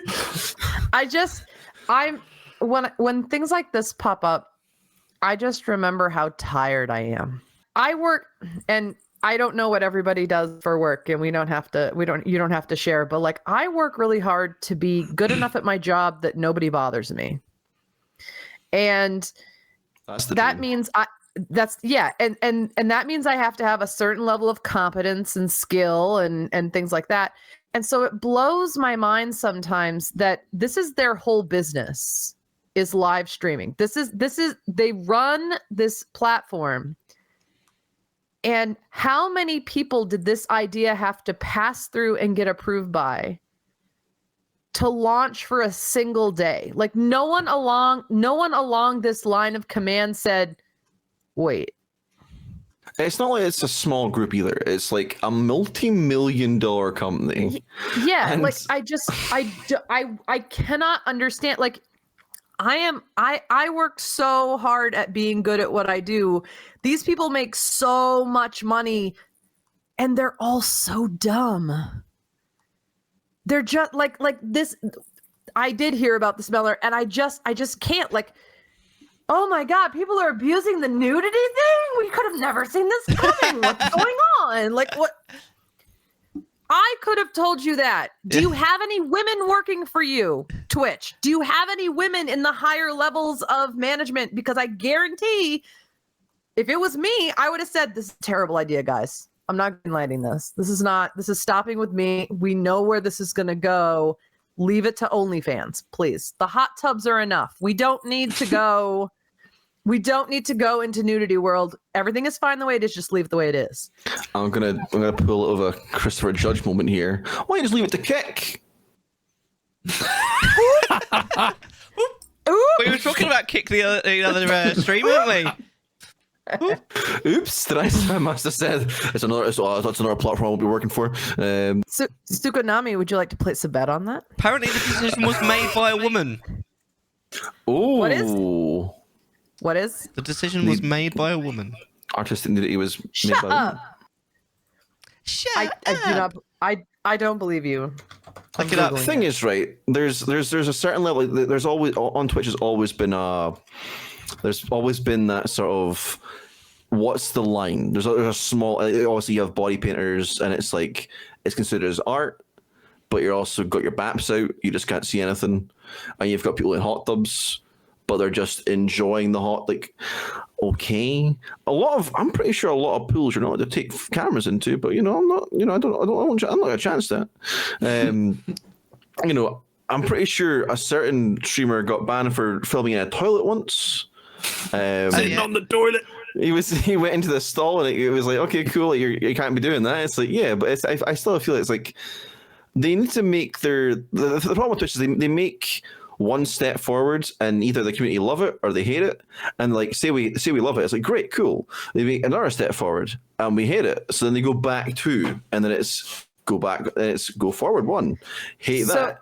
Go back two. So I just skimmed some information on this. So the reason why a female staffer was involved is because the statistics behind who gets punished by the sexual type was it just the one female staffer? It's her name was Chief Customer Trust Officer Angela Hessian. I thought they should have had an equal amount of people of different whatever. But they seem to be approaching it from if 50% or whatever percent of our streamers are men and this percent are women, but 80% of the people being penalized by these policies are women, that's out of balance. So I think their hearts might have been in the right place to say, how can we adjust our policies so that we're not misreading the sexualization of female streamers, punishing them more for just being women with boobs. Do you know what I mean? And I think it just they went too lax with it, but I think their hearts were in the right place, and then they shut it down. So I do see some merit, because it's like what we deal with dress codes. Like dress codes, women are penalized by dress codes because guys can't keep it like it's to protect the men from their roaming eyes. Like it's a whole thing. So I see where they were going with it, but they just loosened up they loosened it up too much, I guess. But I mean, it's worth looking at. I think that just because you show up and we talked about this last time, Mellar, with VTubing, like VTubers, like just because you waltz in and it's a cartoon with, you know, big swinging titties, is that a violation? Like that are clothed, that are covered, is that a violation of Twitch policy? And I think they're right. I think that they do need to make that more explicit in the policy. I feel like the biggest way to sort of, and the thing is, there's no, when you're a company the size of Twitch is, right, there's one thing I feel like some people, they haven't learned who are in management, is you're not going to please everyone. It's not going to happen. You're not going to make it like, oh, if I change this, we're going to have loads more people coming into the site, or if I change this, well, people leave the site, sort of thing. And it's like, you're probably at a point now where, you know, and it's the whole going back to like Twitch killers. Like they're probably pretty grandfathered at this point, that a lot of people know. They know what Twitch is. People use Twitch, and a lot of people are. It's not like it's a new thing. It's big enough now that people know what they're getting. You don't have to change stuff to lure people in. You're a thing. Yeah. Like you at this point could just there's no nudity, and you get rid of that, or it's like, as long as it's like, obviously it's supposed to be a gaming platform. If there's a game that has it, and it's only like, it's not the game's not focused around it, but it's like, oh, in this you can have sex with this character, or you could do that, or this or it's like, you know, a breast. Baldur's Gate, exactly. Baldur's Gate. Let me tell you, he's packing. Daddy is starting. God of War. You can go completely naked. God of War, the first few, you can bang a bear. That's all I'm going to say about that game. In the first three, I'm sure there's like a sex mini game. There's definitely is in the third one. Azura's Wrath, I think, as well. Actually, I want to say there was breasticles in Azura's Wrath, but there's games of nudity. I don't really see I feel like as long as it's Cyberpunk has a lot of nudity in it. Yeah. Like, I have no problem with, you know, people do IRL streams. That's fine. Like, you can you know, it's a platform, and it's been, you know, IRL, just chatting, whatever. It's been a category for the longest time ever. But I don't understand, like, the line is getting pushed a bit with certain other categories. Like, you've got your, whilst pole dancing is classed as, like, you know, an art, or it's also a case like it's also can be misconstrued, and normally is misconstrued as the, you know, in the wrong way. And the same with like the hot tub stuff. It's like, what games are you playing, water polo, or are you just in a hot tub? Like, what's going on there? So it's a case of there's those things where you sort of, at what point do we say, well, where do we show the line? What is this? And I think the line should be cut at, if it's in a game and it's not the main part of the game, that's fine. Like, it can be in that. But anything else that's nudity or any close to nudity, don't have it, because it's like you're going to end up having these sort of situations where it's like, you know, just people are they will actively chance their you know, they'll see how hard can we push this, what can we get, and this thing is. There was a lot of other decisions as well. I've had that sort of stuff where it's like the same with, they used to be very against, you can't fall asleep on stream, because there was one guy or multiple people doing it where they'd set up so you had to, like, you know, give them bits, tips, whatever, to try and wake them up. That's allowed now. Yeah, it's allowed, exactly. So that originally wasn't allowed, and then people were like, whatever, and they're like, actually, we'll add a category. Yeah. And it's like, well, what? You're just trying to make everyone happy again. Like, you can't keep doing it. Yeah. They did the same with the hot tub category, didn't they? Yeah. Yeah. Like, you can't be in a hot tub. There's a category for it. And we were talking about, I don't remember which one we were talking about this in, Mellar, but we were talking about the differences between Kick and Twitch and YouTube. Yeah. Like, what are the purposes of each of these streaming platforms? Why are we leaving Facebook gaming out of the conversation? Because I don't get my tits out on Facebook gaming. But I think Tsukunami said something. I agree with you. I think if Twitch is going to be a gaming platform, then if you're going to tighten up any rules, it has to be about your categories. It has to be like, I've seen streams where people are like sewing and knitting and drawing. And it's not scandalous stuff, but then my question is, okay, but why is that on Twitch instead of YouTube?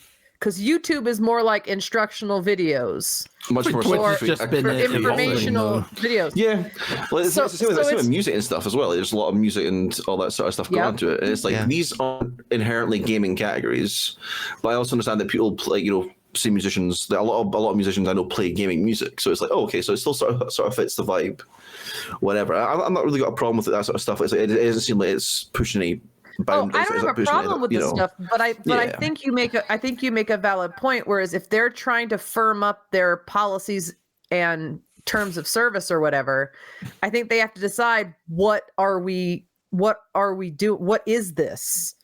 And if it's a gaming platform, then that should be the majority of what goes on the platform.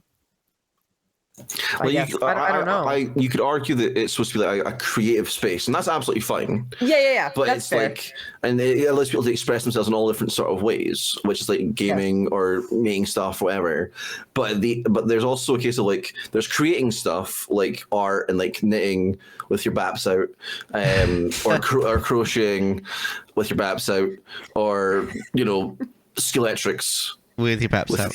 Tsukunami, where did you get that sweater from? I knitted it with my baps out. Thanks for that one, did you? No, I've had this fun fact actually. If you go back to last year's Chattisfying, I wore the same jumper. So that makes sense, actually. With his baps out, with my baps out. But that was only the premium Snapchat users of Chattisfying, whatever that season number episode was. 2, I think. 2. That's right. This is season 3. Skill extreme. Exactly. But no, I think it's one of those things where it's like, you have to realize, and this is going to be the hardest pill for a lot of people to swallow, is Twitch is not a porn site, and it should not be a porn site, because you're of the people who are coming to it, any age can be coming to Twitch. I mean, obviously you have to be you're supposed to be over 13 or whatever 13, it is. It's like the but even if you're 13, you shouldn't be coming to a website. If you're gonna allow 13-year-olds to access this app or this website, none of it can be porn. That's Twitch's L. That's exactly it. That's Twitch's L. They need to do some way of regulating it so that people like children, and people who don't want to see that content, they don't have to. But like the way that it is at the moment, like it will frequently just pop up. Do you know how you and they what? No, I was saying, do you know how you fix that issue, Polly? You don't have it on the site. Just take it away. I mean, there is that, but like, I don't have a problem with the aforementioned streamers doing what they're doing. Like, if you can make a living off doing what you're doing, more power to you. But at least give people the option to not see it, and if they don't meet a criteria, age ways, just make it not even an option. Yeah, I'm 100% on the train of sex work is work. Right? Like I'm not shaming sex work as something that should be criminal. Sex work is work, and it deserves to be paid. But I agree with Tsukunami in that that's what OnlyFans is for. And then do that anyway. if you want to do porn, there are other places to go. If Twitch is going to be available to kids 18 and under, you cannot have porn anywhere on this site, or it needs to be regulated so that it doesn't randomly pop up. Because if kids are in the room, you can't do it. You just can't. I also don't want like I don't want a park with like no gate on it sort of thing. You know how like if you know what I'm on about, it's like, are you over 18? Yes. Okay, cool. You said it. You said it. And it's like, well, you can't prove that, can you? Yep. There's got to be some way to say how old. Yeah. You're right. Like I know a lot of people don't want to disclose that sort of stuff, or like they want to every time I log in, don't want to have to say it's like with Steam sometimes you like I have to verify my age. This game is over 18 or whatever. But it's a case like I feel like if they're like.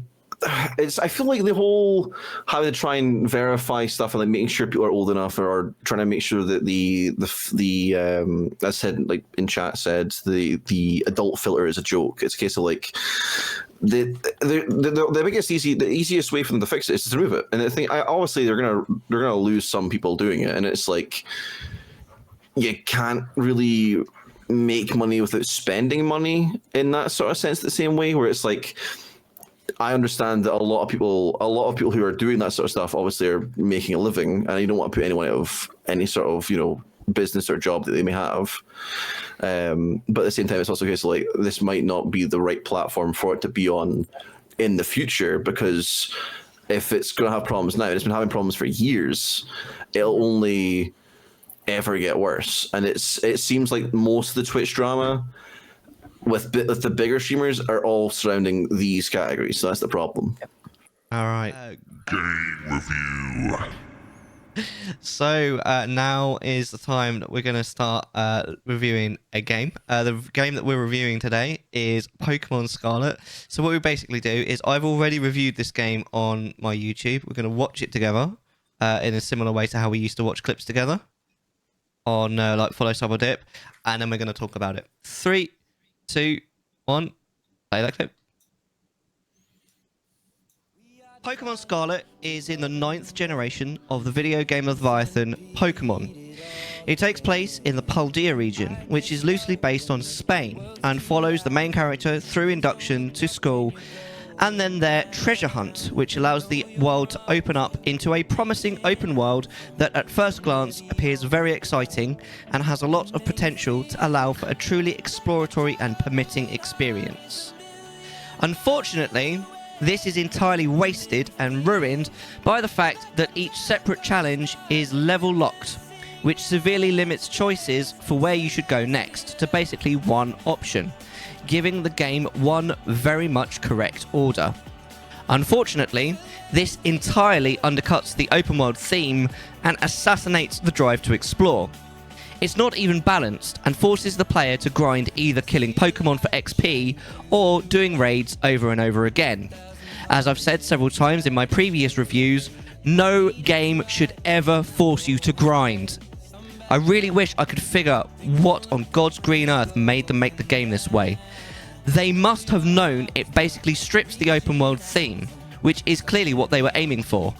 A game that has one correct path through and doesn't make it easy to deviate doesn't deserve to be called an open world game, and as such, I don't think this deserves to be called an open world game.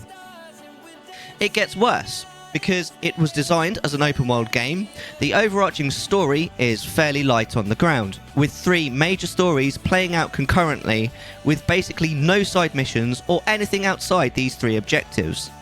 The motivation for going on these missions is tenuous at best, especially when you factor in the fact that none of the characters are remotely endearing. In fact, quite a few of them are entirely annoying, condescending, and honestly, infuriating. The graphics also leave a lot to be desired. I know that Pokemon isn't exactly a game that needs to have 10 out of 10 graphics, but come on, I've seen GameCube games with better graphics than this. This came out in 2022. Why does it look like this? Why do things that are more than about 10 yards away move at 4 frames a second? You might cite technical limitations, but they made Tears of the Kingdom look amazing. I don't believe for a second that the Pokemon Company is running into hardware limitations, and this can only be nothing but an excuse. It's not something I expect from a AAA title, it's not something I expect from Nintendo, and it's certainly not something I expect from a game I paid £60 for. And I haven't even started talking about the buggy mess this was on the day it came out, and the multitude of graphical and minor gameplay bugs still experienced after being patched to fix the initial mess. I'm sorry I'm getting my Karen energy going, but paying this amount of money for a game that isn't even finished is entirely unacceptable and is something I've come to expect from companies already in disgrace like EA. Not from Nintendo, a company famed for expensive but generally high-quality products.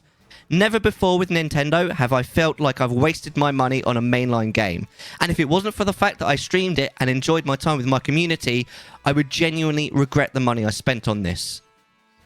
I'm really sorry if you disagree with my assessment, but I've thought long and hard about how I feel about this game, and it honestly feels lazy, uninspired, and like a cash grab to capture the thousands of die-hard Pokemon fans who either won't notice the game's massive shortcomings, or will shell out for the game either way because they're already so invested in the franchise.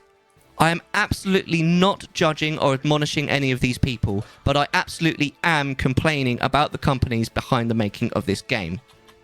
In conclusion, unless you are an absolute die-hard fan of the Pokemon franchise, I would strongly advise giving Pokemon Scarlet and Violet a hard miss. The gameplay outside the main Pokemon gameplay loop is boring and uninspired, with so much wasted potential it hurts to experience. The story is incredibly weak, the characters are on the whole annoying, and the graphics suck, and the bugs are plentiful, creating overall an incredibly cheap feeling and disappointing experience.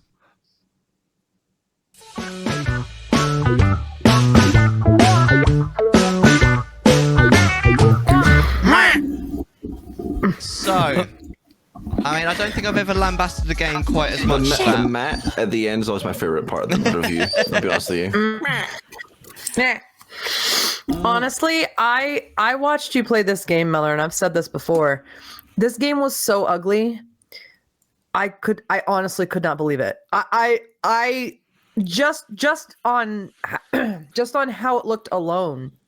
Like, Pokemon Sword was my first Pokemon game, and Pokemon Arceus was my second. And this game, I was excited to order because I was like, sweet, I'm kind of enjoying Pokemon. I think I want to get another Pokemon game. And I watched you play, and I was like, absolutely not. Yeah. Mm-mm. Yeah, Nope. I'm glad that you got to watch me play it and decide not to. To be honest, I was really disappointed in this game, as you can tell. I've never I've lambasted the game before, but I really went for it in this because I was just like, it's the fact that it's supposed to be a premium franchise and it just isn't anymore. Well, and the gym challenges were terrible. Oh my god, they were infantile. Absolutely. What were you going to say there? Insulted your intelligence almost. I think the thing is sometimes as well, Pokemon at the end of the day, it's still kind of a kids game. But obviously, people that people sort of grew up with, like Gen 1, that sort of stuff, they're still very much, people who are still Pokemon fans to this day, sort of thing. The story is never hard to understand. But evil people be evil. You stop them. Go get the 8 gyms. Ta-da! And that's pretty much your entire thing. So, like, the story's never been the biggest thing to go off of. I have a different thing on Pokemon Scarlet and Violet than you did, though, because I actually enjoyed it, but that's different to the whole sort of thing we've got going here. Yeah, I mean, I'm glad when I hear that people have enjoyed it. I didn't get it at all, as you can tell by my review. It seems to be quite a few people agreeing in chat as well. But yeah, I remember speaking to Oni, and Oni was like, well, I enjoyed it. And I'm like, I'm really glad, because it's good that you can pay that money and enjoy the game. But I felt quite insulted by this. And I feel like, again, I want to come back to the fact that, like, I came in at Sword and went to Arceus. I understand that Pokemon is a kid's game. No, it's rated E for everyone. It's for everyone. It's not a kid's game. Well, sure, but you're a kid in the game. Right, like, you're playing a kid. You're basically throwing a colorful ball and you're catching cute creatures. I see what you're saying, but if Pokemon's a kid's game, then so is Zelda, and Zelda is not a kid's game. Well, but my point isn't that it's a kid's game. Isn't it? It's the themes that they're portraying compared to, like, Zelda. Like, Zelda's got a lot more dark themes than Pokemon does most of the time. Pokemon is literally about animal slavery. It doesn't get more darker than that, bro. So that's true. Yeah. But my thing is, how are you gonna hand me Sword that's basically like a coloring book, a shiny coloring book in terms of graphics, and then give me Arceus, which is like Zelda, like Breath of the Wild, but Pokemon, and then give me this janky ass GameCube looking stupid challenges insulting my intelligence, even if I was a kid playing the game. after those 2 entries. I don't understand it.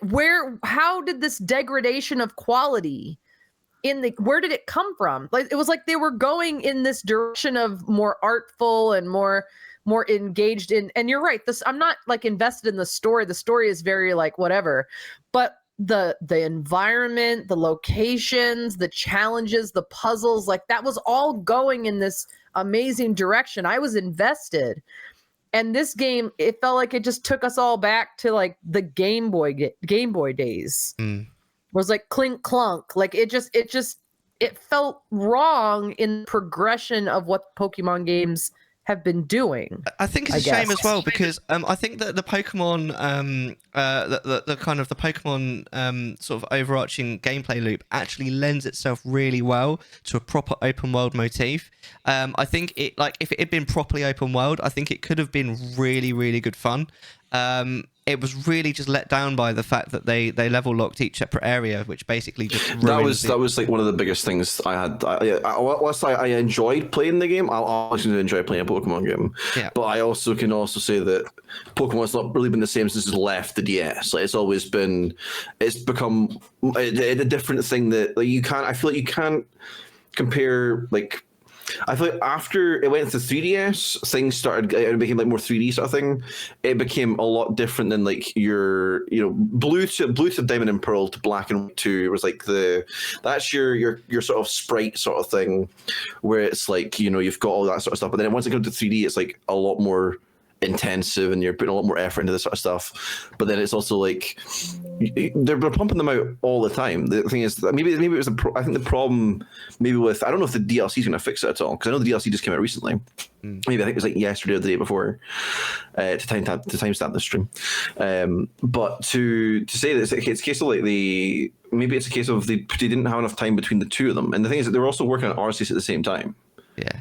Right. So I never played Arceus, but I know that Arceus, from what I heard, was the better version of everything. They may have released this, but it was the much better than everything else that they've also released at that point. DLC fix SV, did it really? I'm not going to buy it because it shouldn't be in the DLC to fix it though. That's the thing. We were just talking about this, guys. If you're going to release a game, release it ready. Yeah. If you're going to release, no, like everybody, like stop. Just tell me you need 3 more months and then honestly use the 3 more months to give me a complete working game. Which is exactly what Nintendo did with Breath of the Wild. I would rather you be upfront with me and say, look, we need, and Bungie doesn't count here because Bungie's had 10 years to do this crap and they still haven't done it. Bungie. But I would rather have 3 more months to wait for a quality working on day one game than have you rush something out. It puts a bad taste in my mouth, and then it's, ooh, they fixed it in the DLC. I don't want it because the base game is garbage, and I saw it. It was like, I'm your typical, like, I'm a gamer now, but I've never been a gamer. Like, if you had to look at somebody who was like just going in to find a fun game, it's me. And watching Mellar play this game, I'm like, this does not look fun to me. I'm not going to buy it. And you're not going to get my eyes back for the DLC because I've already written it off. Yeah. Yeah, exactly. If you've not made a good enough standpoint in the base game, there's no way I'm going back. Yeah. And that's the danger, is that if you're looking to appeal to a wider audience with Pokemon, like they were obviously doing with Arceus. Yeah, I think this shuts that down. Arceus is mostly open world, though, no? It's pretty much all open world? It's not really open world, to be honest. It's sort of faux open world. You get lots of different sort of areas you can go to. Like and they gradually open out. So it's not truly open world because you can't it's more like go a honeycomb. You couldn't go to the end from the start like you can in like a proper open world game where you just go straight to the end if you really want to, if you're crazy. You can't do that in Arceus. Oh, okay. It sort of gradually opens up. Is it Arceus or Arceus? Oh, I just call it Arceus because it's a problem. I can't be bothered with the argument. Problems are the problem. It's like, is it this, is it that? It's like, normally people, they wait for the anime to come out and they're like, how do they say the anime? And then they say it that way. And that's all that happens. Yeah, it's open area, not open world. I think that's a very fair way of that's the way of saying it, yeah. That's a good sort of turn of phrase. But no, I think my main point really with that is because like it's never okay, in my opinion, to release an unfinished game. Because like you wouldn't do it at a restaurant, would you? It's like, oh, you pay like quite a lot of money for like a nice meal, and then you get it and it's only half cooked, and they're like, oh no, you need to help us cook the last bit. Excuse me, what? Like, in no other industry do they do this. They let you want half cooked steak, right? That's like half done, well done. That's what all that sort of stuff. That's what betas are for. Like, I feel like people don't do betas anymore because they don't want to leak the story or the game, because people are like hacking in and like leaking the whole game out. But that's what betas used to be for, is to work out all these bugs. I'd be okay with it if there was a massive discount for it. Like, okay, this isn't a finished game, so you don't have to pay full price for it. But that's not how it works, is it? It seems incredibly unfair to me. And then when you've got all these like shit companies that everyone already hates, like EA doing it, and you're like, okay, well, that's the status quo now. Everyone knows that they're assholes. But then Nintendo do it? I was just like, what? I don't know. It shook me. I was shook. I feel like, going back to what Angel said and yourself about like games coming, or like a lot of stuff coming out, you know, half baked sort of thing. It's the road workers dilemma, isn't it? It's the dilemma of, oh, the road needs fixed. So people are like, oh, they're complaining about the road needing fixed, which is we can say, oh, the game's played, you know, okay, cool. So then they take the time to actually fix the road. Oh, they're working the road. I can't even do anything here. What's going on here? And it's like, oh, they didn't take the extra time to fix it, so they released it half baked, and then you complain about that. So they can't win. It's the same with people who work on, like, you know, oh, there's roadworks. Oh, they need to fix it. Oh, they fix the potholes. They can't fix the potholes because we don't want the road shut. And it's like, well, you can't. We want the game, but we don't want it broken. Well, pick one. Yeah, I mean, I don't know. I've never really been like impatient for a game to come out. I'd rather it just comes out ready. So. Yeah, if a game comes out, it comes out. That's exactly it. I think we talked a little bit about this before. I think this is also a symptom of the gaming industry having more fair work practices as well. I think it's a symptom of we're now paying game developers, like designers, what they need to be paid, and we're allowing them to work reasonable hours and shifts. And what's happening initially, like you said, like the construction of that is going to create a better gaming industry as a whole. But what that means initially, we're in the growing pain stage where things are coming out half baked because we're not forcing people to work, you know, 90-hour weeks anymore to push out a quality game. And so I think there's a little bit of my patience that I'm willing to give if it comes out baked enough that I can play it and not and enjoy it enough. I can understand feel like that a beta tester. Yeah, because I support that movement. I support giving people better working conditions and better pay and that kind of stuff. But if it's gonna be so undercooked that I'm gonna get sick. Yes. It's fucking like, where's the DLC?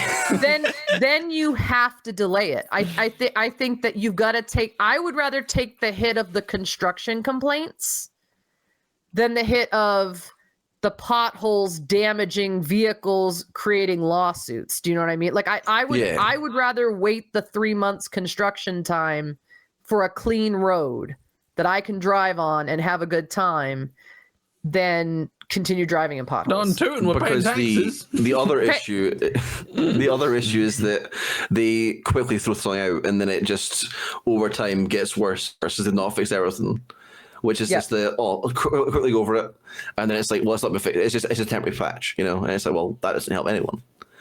So I think the other issue I think I have with it as well was that going over the idea of something's coming out. Obviously, you don't want people working 90-hour weeks, sort of thing. Like, what? There's no pressure to just be like, well, let's not release it we'll push back the release date more. Like, not even announce it. It's like if it's not, by the time you're announcing it, if it's not in the final stages of, you're just making sure things are fixed or whatever. If you're announcing it, it's like, oh yeah, we still have like half the game to make. Absolutely, do not announce that game. Like Yep. all it is you're putting pressure on yourself for no reason, and then you end up doing the 90-hour work weeks because we said it'll be out in October, so it's like this is September. Well, I've only got a month, so I guess I'm going to work all the time, and it's not going to be like my best work because I'm a rushed, you know. Yeah. Yep. Well, you haven't said much, Polly. Do you not play Pokemon games at all, or? I don't. I've literally played like the OG Red and Blue, and maybe one on the Game Boy Advance. So I don't have much to add to the Pokemon conversation because Sure. Bramble the Mountain King. So my that understanding is with a this game one, that I played and I liked. So All right. I might have something to say about this. So, are you? I think I'm just going to start talking about it. We've just got some like B-roll footage in the background to play. Yeah, this game is what I would call beautiful horror. This game is absolutely gorgeous, and then suddenly you're in a meat shop, Like this. and there's a butcher who's like cutting heads off of animals, and you have to wade through entrails to get to where you're going. So essentially, It's got a kind your of like sister Little is Nightmares kind of vibe. It is, yeah. Yes. It's I was literally, going to say that, yeah. Yes. it's literally little nightmares with Scandinavian folklore. Right. Yeah, it's like Hansel and Gretel got like even more horrifying. Yeah, so I didn't have a lot of complaints with this game. It's gorgeous, it's gross.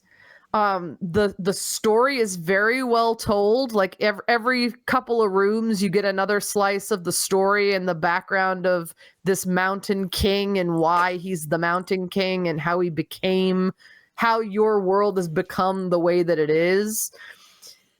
The mechanics were pretty intuitive. My only complaint with the gameplay is that you can't change the view. So there were some situations where I would get caught on something that I couldn't even see, like the edge, okay. like the edge of something. Like if I was in a battle, or like just happened in the clip, I think I'm jumping to the right, but the game just pushes me off the wall and I fall down. Right. Because you're not able to really determine the direction of your character. So if I had to pick something to complain about concerning this game, it's the actual you controlling the direction and movement of your character. How much was this game? Oh, that's a good question. I got it on Xbox Games Pass. So, I think I bought it on sale. I think I might have bought it for like $5.99. So would you say it was worth it? $5.99 is £25. It's short, sweet. I think it took me like maybe 2 streams to complete, so it's like I think it's the same struggle. 2 or 3. It's the same struggle as Little Nightmares, where it's Little Nightmares they want to sell for like 30 quid, but then it's like you can get maybe 5 or 6 hours out of it. You know what I mean? It's the same. Like I've not played Bramble, but it looks obviously, like you said, very similar to it. Oh. Yeah.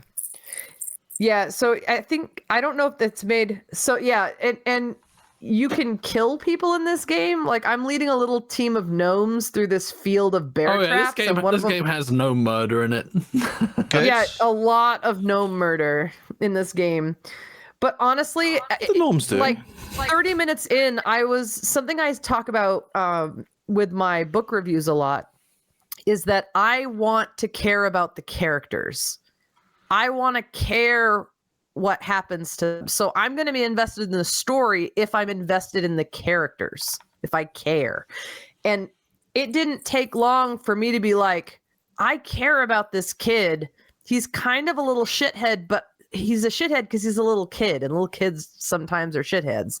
They don't have an awareness of that their actions cause consequences. And so I'm invested in getting this kid back to his sister and getting them out alive. It mattered. Like I looked forward to coming back to this game each week to stream it because I couldn't wait to find out what happened next. It was just a really, really well done game. Yeah. Yeah. Oh yeah, this part is terrible. So we've freed all of these gnomes and we've returned them to their home. So we think we've done something very nice. The gnome home. Their gnome home, and then right.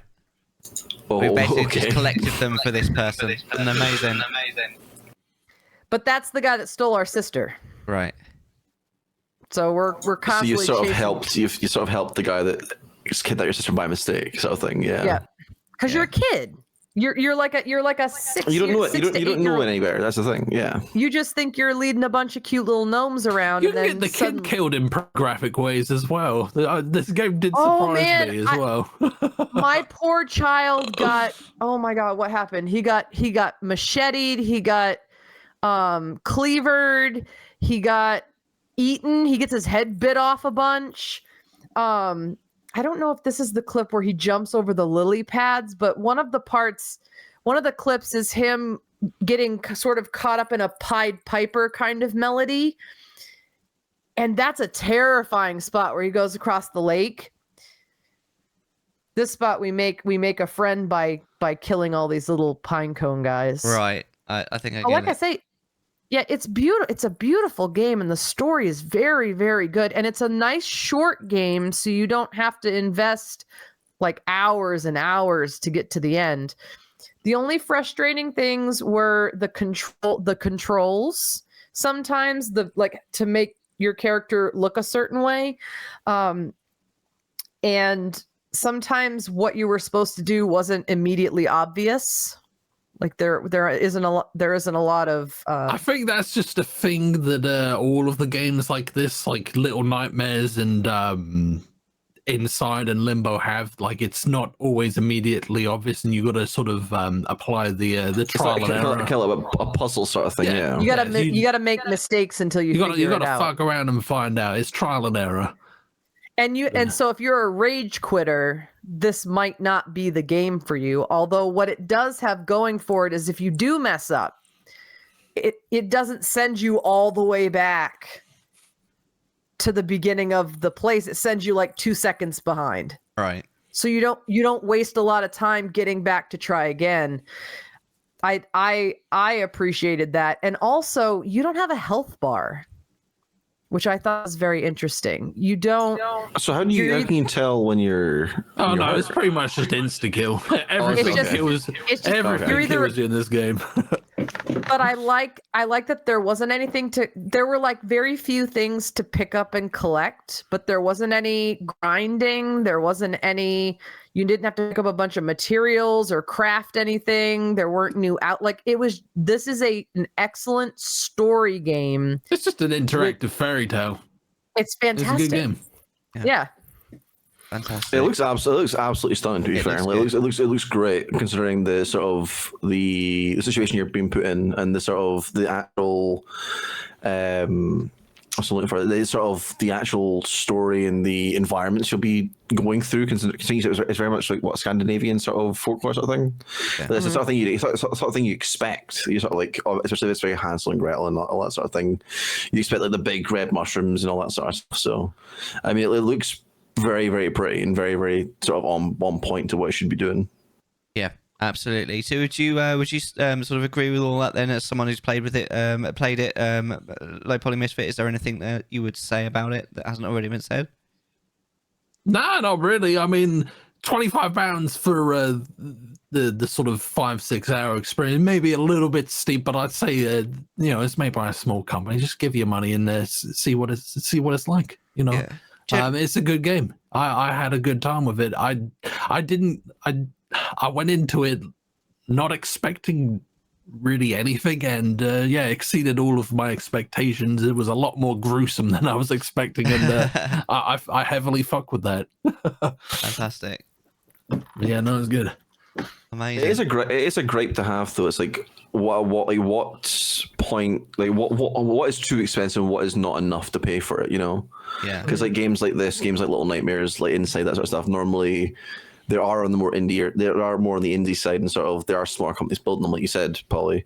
But it's like, and it tends to be something that I do personally, because it's a case like, well, I know these sort of games are only I'm only going to get maybe 2 play sessions out of it. You know, I'm only going to play it for like, the 1 session or 2 sessions. Yeah. So it's like, do I feel comfortable spending like upwards of like 25, 30 pounds on that sort of thing? Is it a bit too much? Yeah, it's a good It might be in question. my sort of opinion, but it's like also like you said, if you don't give the smaller companies the money that they're asking for, they can't really make more games at that, because they haven't got the endless budget like AAA do. Yeah, I do It feel does like have the production quality for the price you pay. I will say that much. that's fair. Yes, that's fair. and I wish it had the one thing it's missing that other games that I've played have is the replayability. Yeah, there's not really like I played it once and it was amazing, but I don't know if I'd go back and play it again the same way I'd go back and play a Zelda game or a Pokemon game or even Bloodborne I'm playing right now, and I'm already excited to start a new playthrough once I finish it because I want to do it better the second time. Like that's a game I want to get back into. I know that this feeling. was this one I played through it and it was beautiful. The music's beautiful. The story's great, but I don't know. I think that was just a one-time deal kind of game. Yeah. That's Especially fair. with these sorts of games, you sort of end up you can play them, but it has to be like a fair amount of time before you do. Like it's not like one you can just go, oh, I'll play it again right after, like, back to back, or I'll play something else and I'll play it back to back. It's like you'll play it and then like a year or two will pass. Like, oh, I remember having fond memories of this. I'll go back and play it, sort of thing. And then that's maybe sort of the sort of replay value you get from it, but it's not a constant sort of thing. You could ride a fucking helicopter, a hedgehog. Helicopter. You got a fucking hedgehog in this. What more do you want from a game? look at this it. game. Frogs, Polly. I want frogs. Yeah, there is a frog. You get. Oh, licked there is by a frog. There's the king frog saves you from drowning twice. I'm sold. I'll buy the game. It's definitely worth playing. This makes me wish for a quality game rental Yeah. company. Oh, okay. There are so many games that I wish I could rent first to try. Like I wish there was a market for game rentals. Like my library has video games that I can like sign out and try. So I'm going to do that with Elden Ring. Like I'm going to check that out of the library and give it a go and see if I like it. Game Pass is a good shout. Game Pass is a great shout, yeah. I don't Xbox. Oh no! You can get on PC. You can do PC. Oh, I don't PC either. Well, I think there actually is a physical. It might be American only, but is it GameFly? Is that? It's the you can. I know there's something. Yeah, like there's a company out there. It's kind of like what Redbox used to be for movies. Yeah, for games. But it's for games. Yeah, you can just like you sort of put them back and that's it. Let's see. Let's stop beating around the bush. Bring back the demo disc. Bring it back. Bring it back. Disc. I have a demo disc for DMC. I think it's the first DMC in my Code Veronica box for PS2. As I can play DMC, and they've played it before, but I think I've got a demo disc for it. Yep, it's called GameFly.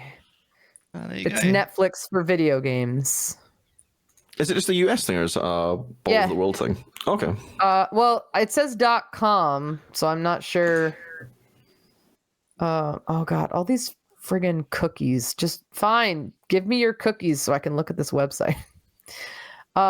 This looks like an American website. I think you guys would have to check and see. It's just gamefly.com. Yeah, the server here says there's not a UK. Sounds like a perfect opportunity to advertise NordVPN. I see. It's just funny you mentioned that. I see that Mellar shaved this week. Mel, did you use Manscaped on that beard of yours? No. Oh, this is the part. This is the clip. This is the clip with the Pied Piper type nightmare creature. This is when I lost it. Oh my lord. That is absolutely terrifying.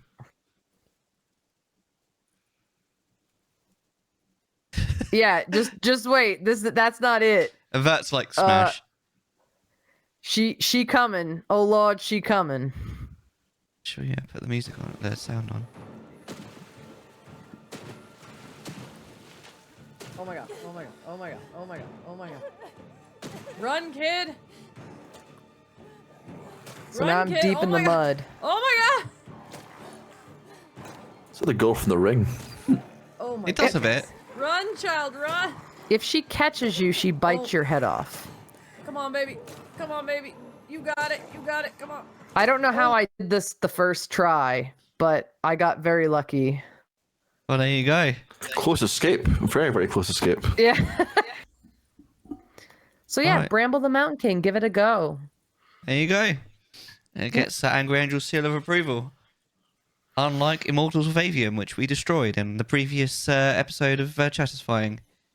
Garbage. Garbage. Watching you talk about Immortals of Avium is one of those. Okay, like wow. Okay, I understand. Okay. Oh, all right. I mean, I was interested in buying the game in the first place, but I was like, oh, I see. someone who's bought the game didn't like the look of the game. That was my second burn this year that convinced me not to pre-order ever again. And what was the other one? No. No.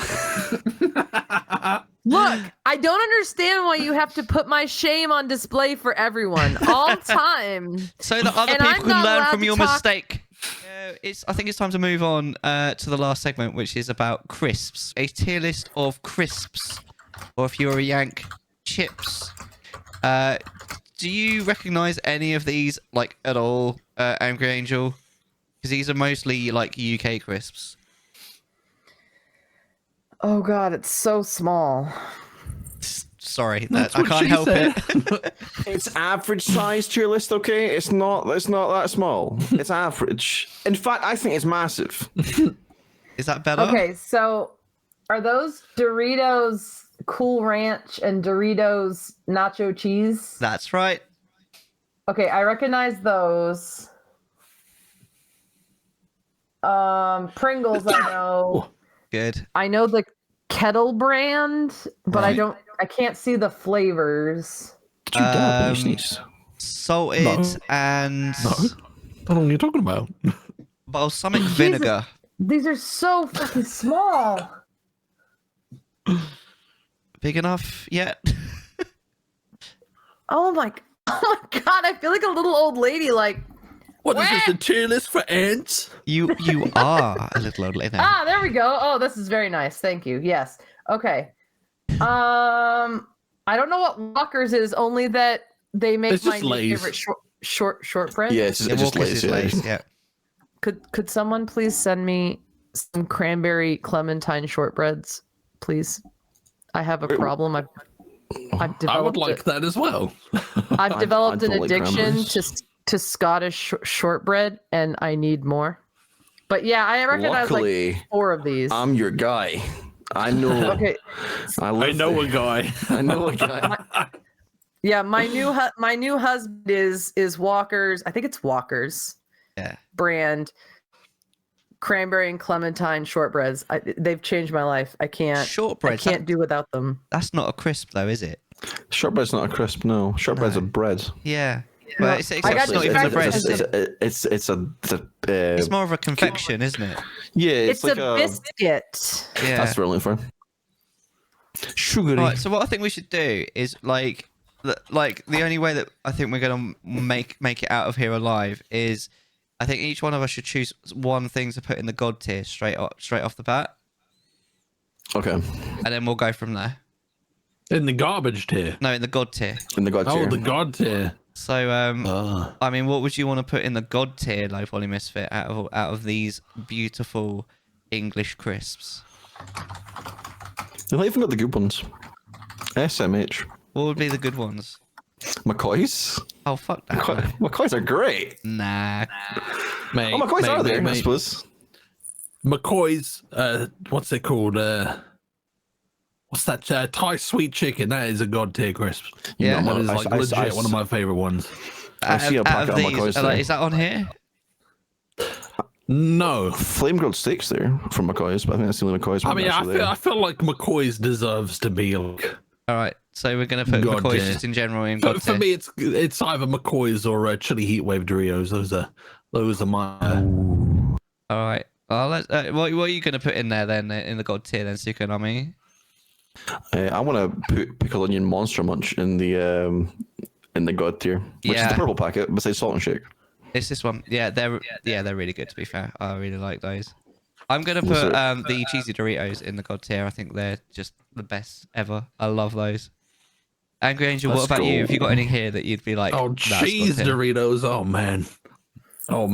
Nah, I'm not a fan. I don't like the flaming hot Monster Munch. I only like the pickled onion ones. And they used to do a really nice cheese flavor, but they don't do that anymore. I mean, I've been on a Cool Ranch, like, what's the word I want? Binge. Not like a binge, but like it's the only chip that I pick up when we get chips lately. But I wouldn't put it in the god tier. So is there any here that you would put in the god tier? I don't know most of them. Okay. Yep. All right. Well, what are we gonna put then? What do you guys think? What do you think goes in the bin, guys? Twiglets. Straight away. Really? Twiglets taste like shit. I quite like Twiglets. Twiglets. Are not good. You like Twiglets? I like I hate Twiglets. Have you got teeth? I feel like they're a guilty pleasure. Like they don't feel. It feels like I'm eating something that I shouldn't, but I'm kind of like. Yeah, Twiglets even on here. You're pretty much eating like the scraps off the oven. If you like went and cleaned your oven and like really scraped all the bits, you're eating that. That's all Twiglets are. Are Twiglets even on here? Yeah, Twiglets are there. There they are. like Yeah, squares. So where would you? Absolute I mean, obviously, Sukonami would put them in the bin. Where would you put them? I probably miss it. I mean, probably edible, not purchasable, because I probably wouldn't go out of my way to buy a bag. But if there is like a buffet and they're there, I'm probably gonna have some. Do you have any notion as to what Twiglets are, Angry Angel? No. Do you know what Marmite is? Do the British people have any idea what Twiglets are? I don't think people who make Twiglets know what Twiglets are. Do you know what Marmite is? Yeah, it's gross. Yeah, so Twiglets you'll are hate these then. coated in Marmite, but I don't think they taste like Marmite. They taste different to Marmite. They taste like Vegemite. Yeah, I'd put them in good and would buy. So between the three of us, I think we've got them in between is edible but not purchasable. Is fair. These, however, Marmite chip crisps, they are garbage. Do you guys agree? If I force-fed it to you, you would you would eat it. If you force-fed it to me, I would cry, but it's you, so I'm like, okay, Polly. Yeah, that's it, yeah. What about the Marmite crisp star? I feel like they're probably going to be really bad.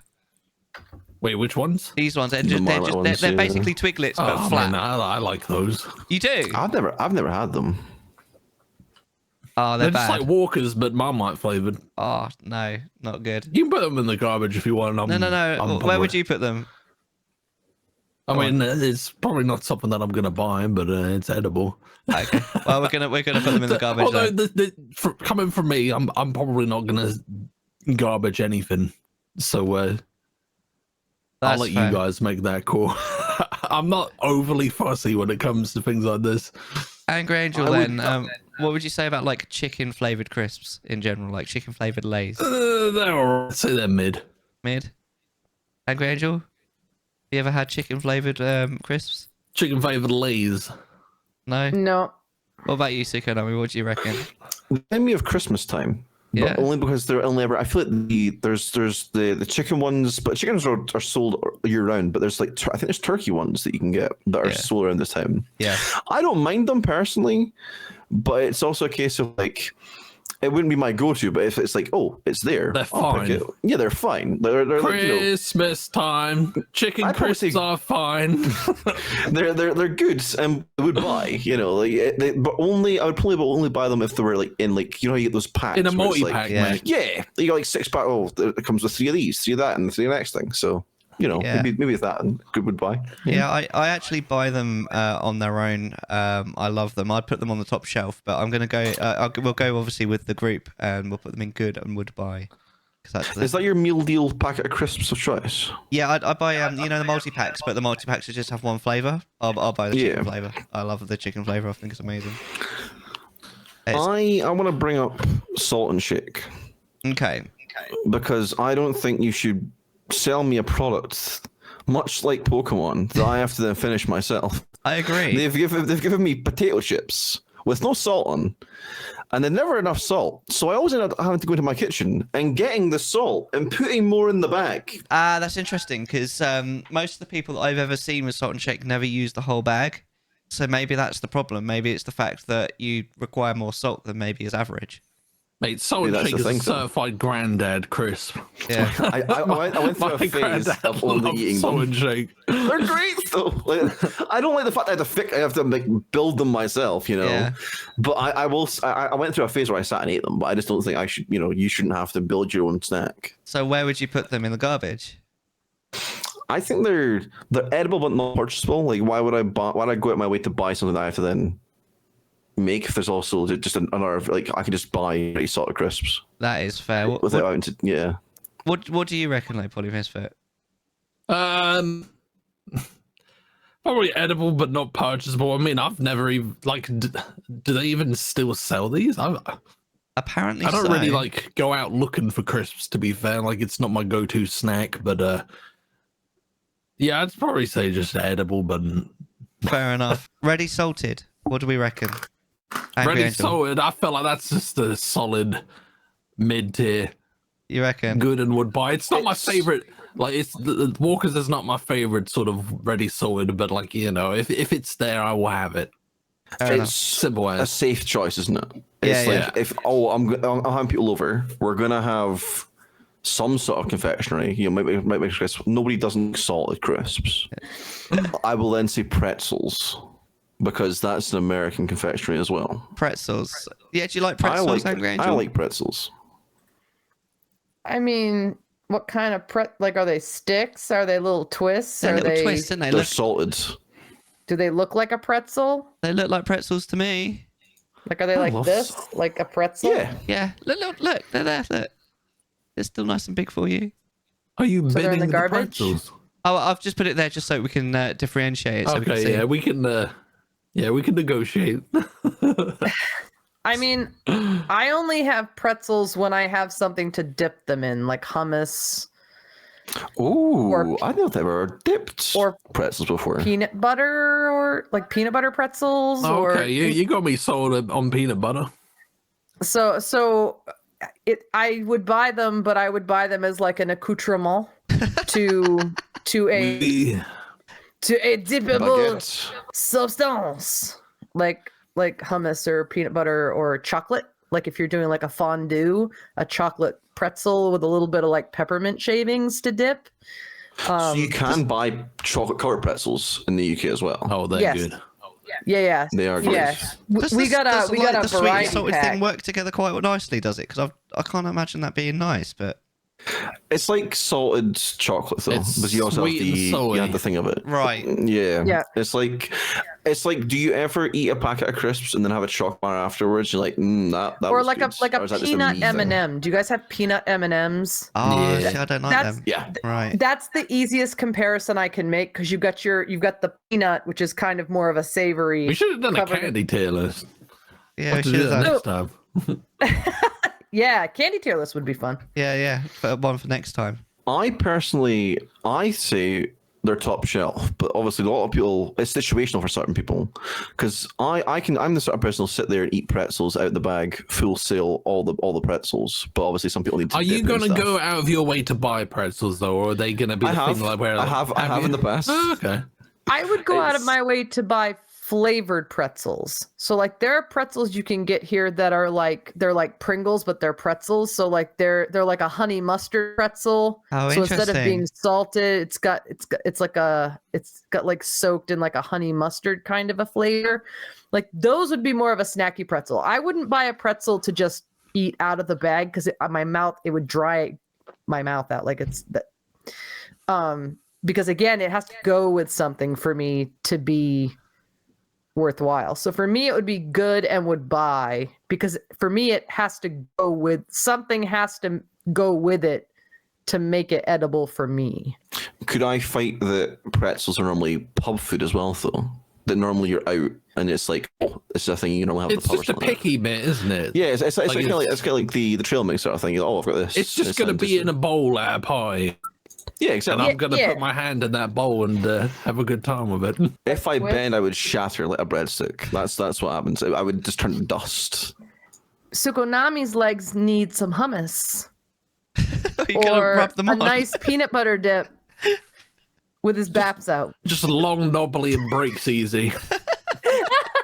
Exactly. That's how I like exactly people to remember. When I die, or someone write that on my tombstone. Long, knobbly, and broke easy. Exactly. I personally would put them in the bin. So I think. What do you mean you put them in the bin? I Just don't put it- like just put it- pretzels. They're boring. Let's just agree to disagree and put it in unless edible. they have something with it. We'll put them in good and would buy because I think that's where. Is that where you said that you put them low poly? I would. Yeah. I also wouldn't be that's what I said disappointed with as well, edible yeah. but not purchasable. Yeah, that's where Angry Angel were. But Polly wanted to put them on the top shelf, so I put them in good and would buy. I didn't want it top shelf. I wanted top shelf. yeah. That's just weird. Oh yeah, sorry. Yes, We took the average. Yeah. Yeah, I think putting in the middle is not a bad shout. Yeah, that's fair. What about Frazzles then? Nice bacon flavored. Oh, that's at least top tier for me. At least top Frazzles shelf. are in the same thing as was it Build-A-Snack or something? The little transformer. Remember the little, yeah. the little bags. Transformer Like snacks. that Transformer snacks. Yeah, Transformer snacks, Frazzles, and it's on there. Space Raiders. Yeah, Space they're all in the Raiders. same sort of thing. They're always like the cheap crisps that you'd have. Like you get in your Panda Pop as well Yeah. to go along with it. All right, so I feel like because I definitely think top shelf as well. But I mean, are we gonna god tier this or? I feel like you could god tier Frazzles because it's such an iconic snack. Would you god tier Frazzles low poly? I'm happy with that. Angry They're Angel, kind would of you... one, like, even if you get the cheap version of them, they still slap. Oh, they really do. Yeah. They do, though. That's the thing. Like, the worst, like the cheapest thing of it's like a good Aldi wine. If you buy, sorry, this is going to sound really bad. If you buy a really cheap wine from Aldi or Lidl, it does the job. It doesn't taste good, but it does the job. That's the same thing as like buying Frazzles that are off Frazzles. They're okay, gets the job done, but they're not Frazzles. Would you put a crisp that tastes like bacon into the god tier Angry Angel? I'm not a big fan of chips Artificial that bacon. taste like meat. Right. Interesting. That's fair. Meat. I like a chip that has like I'm a big fan of the barbecue flavored chip. Yeah.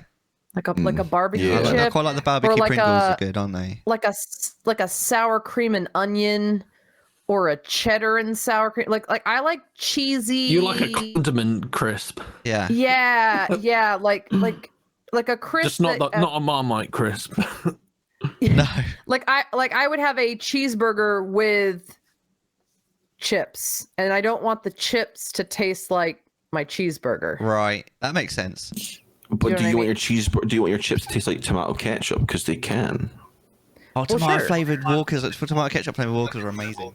I love them. They're really good. Yeah. They're not on here, There unfortunately. is a what are these chips called? My Americans in the chat can help me, but they're like Harvest cheddar and French onion. I can't remember. They're square chips, and they are delicious, and they're all like just condiments. It's just like French onion and Harvest cheddar, and the reason I thought of it is tomato and basil. Is it Sun Chips?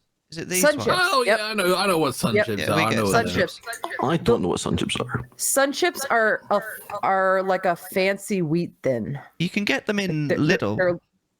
They're little. I think. They're little. They're kind of ridgy, and they come Or in all Tesco's. kinds of flavors. And I like them because the flavors are just enough that it's savory without being too much that your mouth feels coated in the flavor.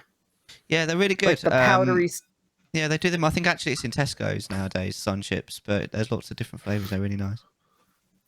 Yeah. Yeah. Harvest cheddar is a favorite. French onion is a favorite. I've tried the tomato basil ones. Those are pretty good. Yeah. But yeah, if it's bacon or beef flavored or just no, I'm not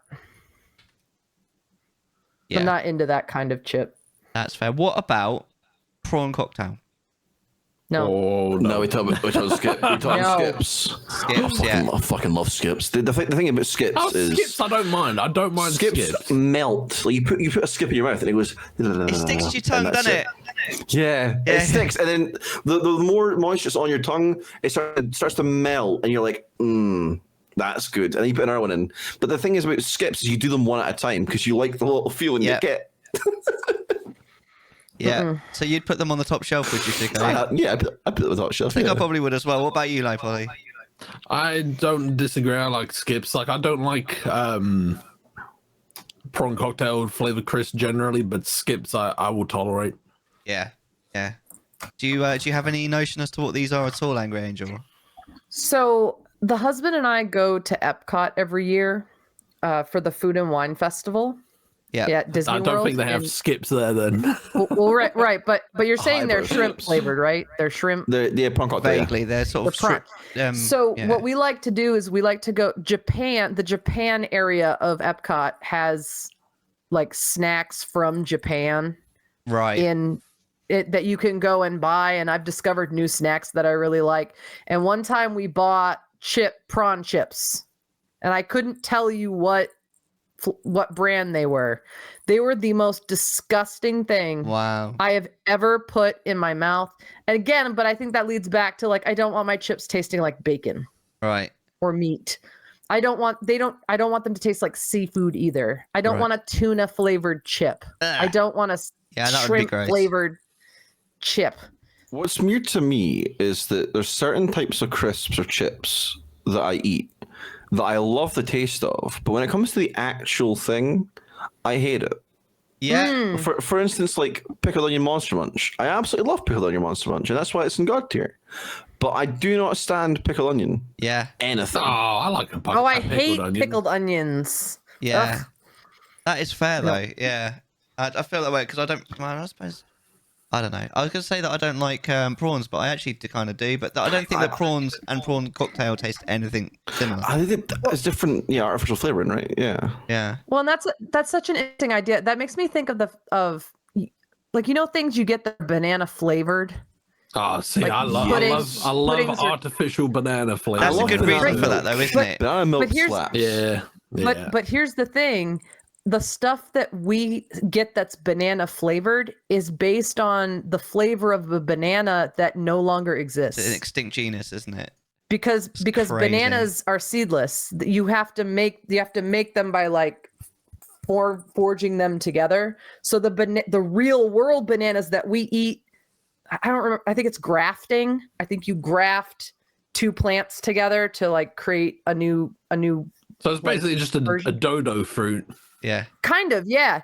And so Sukunami, what you would experience in like a banana pudding or a banana candy, like if you had like banana starburst or something, is based on a banana flavoring that that banana no longer exists in nature. Yeah. So the difference between you're basically just eating a homage, homage to a dead banana. So when you said you didn't like the real world food, but you liked the flavoring of the food on something. I do like bananas then, because bananas don't exist. Well, no, they're. It was like you said you liked the flavoring, but you didn't like the real world food. Yeah, but I like bananas. But it's like for situational. I don't like pickled onion, but pickled onions exist. Yeah. Well, no. It's not that they don't exist. It's that what they base that flavoring on is slightly different than what pickled onions actually taste like. Ah, okay. So I prefer the off sort of the artificial experience. Yes. Yeah, Okay. that's why I like bananas in the real world, but banana flavored stuff tastes to me because it's not, my palate doesn't know that flavor. It doesn't taste right. So that was interesting to hear you. I hate both of them. So we already know that Low Poly and Angry Angel have a pretty dim view of prawn cocktail crisps. What do you think, Suko? I like prawn cocktail crisps. Yeah? I think they're fine. I think that having normal prawn, like Skip's prawn cocktail, fantastic. Yeah. But that prawn cocktail, Not as good as Skips, because I think the thing about Skips that makes it higher is the fizz. Yeah, it's the little. So it's. I think Prawn Cocktail is lower, but it's not Skips. So where would you put it? I mean, I'd probably say Gooden would buy, because I know a lot of people do buy it, but it's also like edible, not purchasable. So I would say either or. It's up to your discretion. I personally would put edible but not purchasable. So I think they, like on average, I think they end up in the bin. If we're buying a multi-pack, they're getting left there, man. Yeah, I mean, I do actually like. Occasionally, I really like them if I'm in the right mood, but you have to be in the right mood for prawn cocktail, man. The thing is, I think that cheese and onion should be in the bin, because I fucking hate cheese and onion. They're actually one of my favorites. That's a hot take. That's a very hot. Let's take. do cheese and onion now. Spicy take. Cheese and onion. I think Angry Angel, you sound like you probably quite like it. Cheese and onion, am I right? Yeah, probably. Yeah, it's kind of like sour cream and onion. I'm like partial kind of to a bit of chunion. Do you like? Where would you put them then?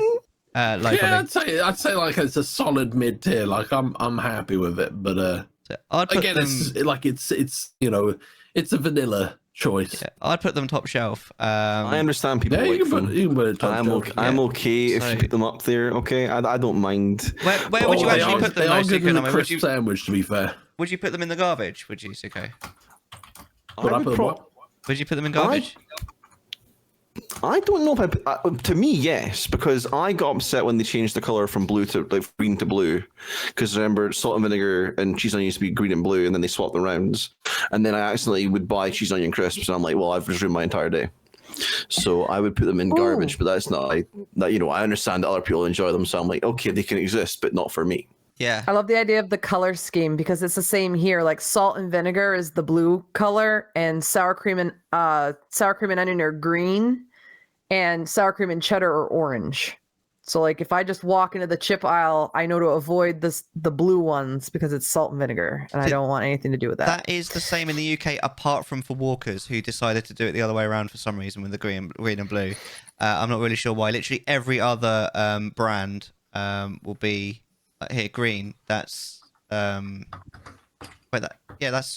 cheese and onion. Yeah, because if you go to like Aldi, like green will be like cheese and onion, won't it? Yeah, I've always known cheese and onion to be green, but I don't know why it's blue all of a sudden. Yeah, it's Walkers has been blue forever, but it's only Walkers that do that for some reason. Yeah, they gotta be different. I think we're gonna put them in the mid, good and would buy, because we've got very differing opinions on those. Because I'd put them much higher. What about love Pringles? Yeah, let's do the Pringles. Sour cream and onion Pringles. The problem with Pringles nowadays is that back in the day, you used to be able to just take a handful of Pringles and like every Pringle had this flavor. But then they started to nerf Pringles, where you now need 2 Pringles to make the same flavor as you had the first one. Right. So I used to have very high, you know, I still really enjoy Pringles. I do. I still enjoy most Pringles, but I just don't like the fact that, well, I used to also like the fact they don't sell you air, because it's a big tube full of like pretty full of crisps. And once you pop, you can't stop. But I don't like the certain flavors. So it's not a cheese onion one, but you can put it where you want. You don't like cheese and onion. Okay, what about you, Angry? This is sour cream and chive, basically. Pringles. Chives are onions. Onions, basically the same thing. Yeah. Sour cream and onion. Yeah, I'd say that's good. Good and would buy, or is it top shelf sort of thing? No, it's good. I would buy. I've seen how fucking expensive Pringles are nowadays. They're like £2.19 for a box of Pringles. That's mad. They're the quality. They're up there though. They're expensive, but you know you'll enjoy them. Yeah, I'd put them top shelf. You low poly Misfit? That's fine. I'd say top shelf. Yeah. I'll put them in good and would buy, because that's kind of the. Does that apply for all of the Pringles though? No, we've got. Oh, there's only one more. We've got original Pringles as well. Those ones I think's better, but that's only my opinion. So I don't think they make salt and shaker Pringles. Don't worry. These Pringles have come pre-salted. Yep. So salted, just normal original pre-salted Pringles. Good would buy. Yeah, I'd say it's still good. I'd say God tier, but that's personally my opinion. I'd personally put them below the sour cream and onion, but we'll put them on the same one. What about mini cheddars? We're gonna do a mini cheddars. Oh, I love mini cheddar. Mini cheddars. Have you tried Oh, what's the other the stronger flavour that comes in the red packets? Red Leicester. Oh my god, they're amazing. Have you tried those? have. You're right. There's multiple different types of mini cheddars. Yeah, yeah. Is there a Stilton flavour mini cheddar? No, Wensleydale? no. But have you Wensleydale? have you tried the Red Leicester ones? Cracking cheese, grommet. Not even Cracking Wensleydale. cheddars. Oh no, not cheese. Sorry, it brings me out in a rash.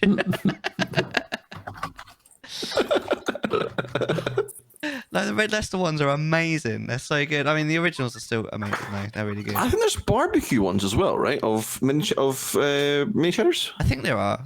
Yeah. I think I've had those ones. They're also a pub snack, much like pretzels. They're like one of those ones you have on like, oh, I need to get a pack of crisps. Normally they're stocking Walkers, but there's normally mini cheddars, hog lumps, all that sort of stuff. They're really good when you had a few drinks, aren't they? They are very good when you have a few drinks. Like nothing. It's like ecstasy a little bit. It's like, ooh, very nice. I do like me some mini cheddars. Yeah. So where are we going to put them then, Polly? Good or top shelf, I'm happy with. Yeah, what about you? I would say top shelf. Top shelf. I think, yeah, I'd probably put them on the top Didn't they shelf do as well. giant ones? The They're not original, mini cheddars. They're big cheddars. Aren't they? the originals are like just cheddars, aren't they? And they're much bigger. And then they brought out the mini ones afterwards to be a bit more like sort of finger food. Like cheese savouries. That's the whole thing. Chedlam. Big. I personally like big boy cheddar. I think that's a good one. Big boy cheddar. Big cheddar. That's my SoundCloud name. Hey yo, it's your boy, Big Boy Cheddar. Making those Get those cheddar stacks. You know what I'm talking Sick about. beats. What about these bacon fries? Do we know what these are? Because they look very similar to Frazzles. Are they not off-brand Frazzles? They're basically Frazzles, right? I think they are off-brand Frazzles. What is those? Has anybody ever tried them? Enhance. Zoom in enhance. Enhance. We need to go deeper. There they are. Bacon flavored fries. I feel like these are like the shit ones that you get at like school. Oh, it's the Tuck Shop crisps. Yeah. It's the same with the Brannigans, I swear. I've never heard of Brannigans. It says roast beef and mustard on that Brannigans package.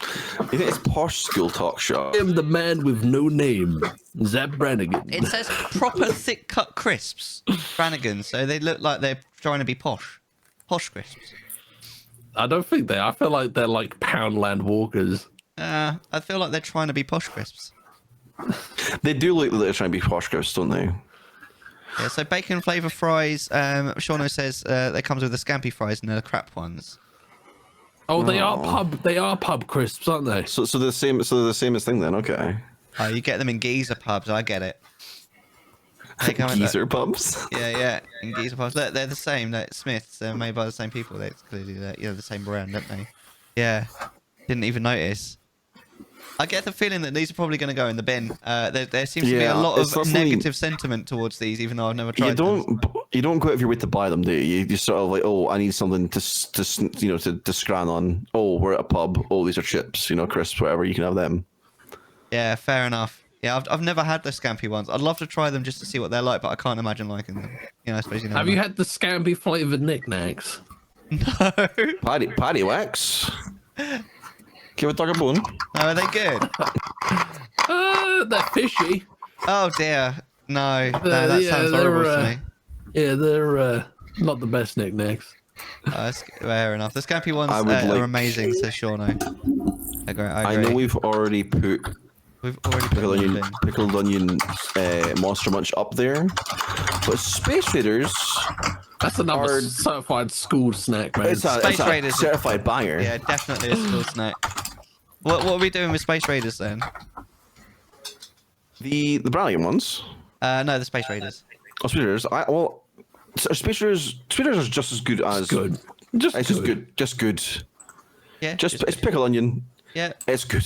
Just good. It is good. All right. Awesome. You can't complain. But are they better than those ones? That's the question. What about the nice and spicy knickknacks? I've never had knickknacks, but never I had know what they knickknacks? are. No, the same with Takis. Never had Nice knickknacks and or Takis. spicy, ribbon and saucy. These just sound like condom descriptions. You wouldn't want a nice and spicy condom, would you? Ribbed and saucy. Ribbed and spicy. I actually don't like spicy flavoured crisps, so I would avoid spicy knickknacks. I quite like the cheesy ones. But they're not on here. I think I just like knickknacks. They're all right. They're pretty good. Yeah? Would you put them in good, or would you put them in top shelf? Nah, good. Yeah, good. What about you, Sikanami? What would you... I know it's just a spicy crisp in general. Do you like spicy crisp? I'm not a massive fan of spice, but I mean, I don't mind putting them in goods. They're okay. I think we're going to end up with them in edible, but not purchasable then. Yeah. I would put them in the garbage because I don't like spicy crisp like at all. Can we talk about the Max crisps, the Walker's Max? Oh yeah. Oh man, no. They should go in the bin. What? No. Well, considering you only get 5 of them in a packet, yes, they should go in the bin. I spend like, a fair amount of money on these crisps, and you open them, and it's like, oh, it looks like someone's already taken at least all of them from me. It's the Max 4. ones or the McCoy's Thai sweet chili. Like those are the certified meal deal crisps for me. I'm a McCoy's meal deal crisper. Actually, I don't like. Meal deal, yeah. I don't really go for them, to be honest. I would probably put them in edible but not purchasable. But I mean, you guys seem to be putting them higher. I think they're probably edible but not purchasable because I don't want to go out of my way to buy 4 crisps. Max Air, exactly. I'm not gonna go out of my way to be buying Air and like 5 crisps. Like, no, That's fair. I wouldn't purchase them. Edible but not purchasable then by I'm sure they're good, but I wouldn't know because I've not bought them. Fair enough. What about hula hoops? Like normal hula hoops? Have you ever tried hula hoops, Angry Angel? No. No, they're basically just potato rings, to be honest. Yeah, and they all come in. The thing is about hula hoops is that this will be one that'll be easy to shift because they're all pretty much similar vein of crisps. Like if you like most of them, you'll like all of them, sort of thing. Yeah, hula hoops are pretty good. I used to like when I was a kid. I used to like putting them on my fingers. Like rings, I'm 25 years old and I still do that. Still do it. Do you ever do that, like Polly? It's like with the Haribo rings as well. You still. Oh yeah, you got it, haven't you? Yeah. Have you ever done that, like Polly? I have definitely done that. Have you Why I ever didn't get married in my last relationship. Have you ever put them on something else, Polly? They're a bit small for that. You insult me. You insult me. It's too big for the. It's like the toilet roll. It's like the toilet roll tube, but it's too big for the hula hoop. If you know what I'm talking about. So, what are we doing with standard hula hoops then, Siko? I think hula hoops should be. Is it what's the? I'd say they're good. Are they top shelf? Like, I feel like they're not for me personally. I'd say they're good, but they are good, and then you would buy them. But there's not a specific type of hula hoops that are really out of this world. Like, oh yeah, I would do it my way to buy the hula hoops. Oh, we've got all the other flavors. Normally the cheap. Like, other crisps went up in price. Hula hoops are still low in price. You'll buy them. Yeah, you know what I mean. I mean, what would you do with all the other flavors? Would you put them on the same? Probably put them in the same. Yeah, why not?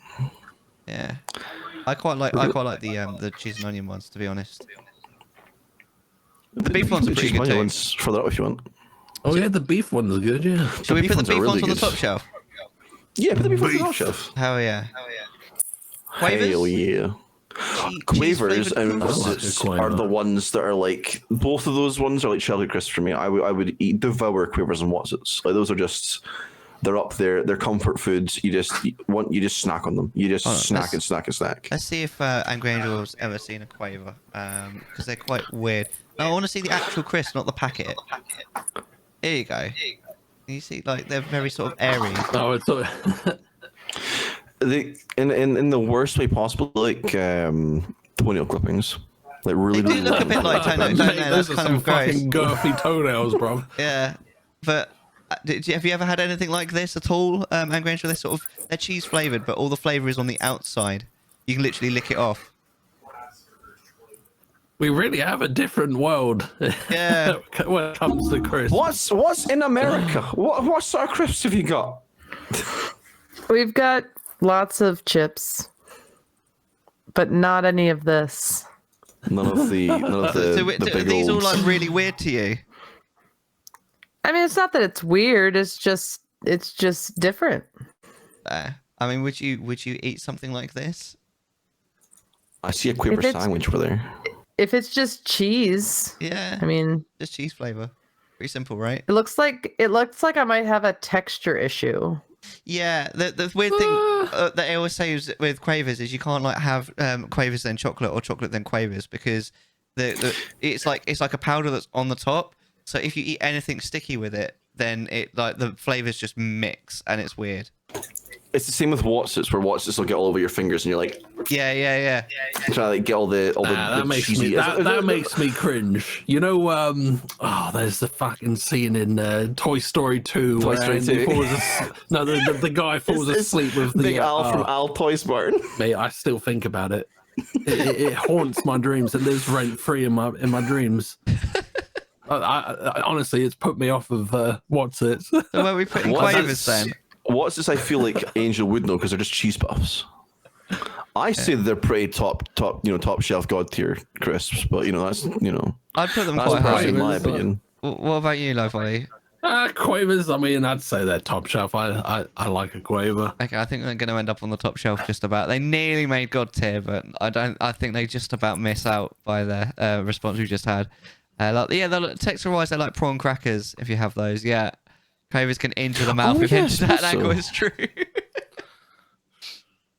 That's true. So what are we doing with Watsits then? We just mentioned Watsits. Watsits are one of those ones that are very much like they're cheese puffs. So Angel should know what they are. Yeah. But they're they do get over your fingers a lot, and it's like one of those ones where you end up you are licking all the Watsit dust off. But it's also a fun part of eating Watsits, isn't it?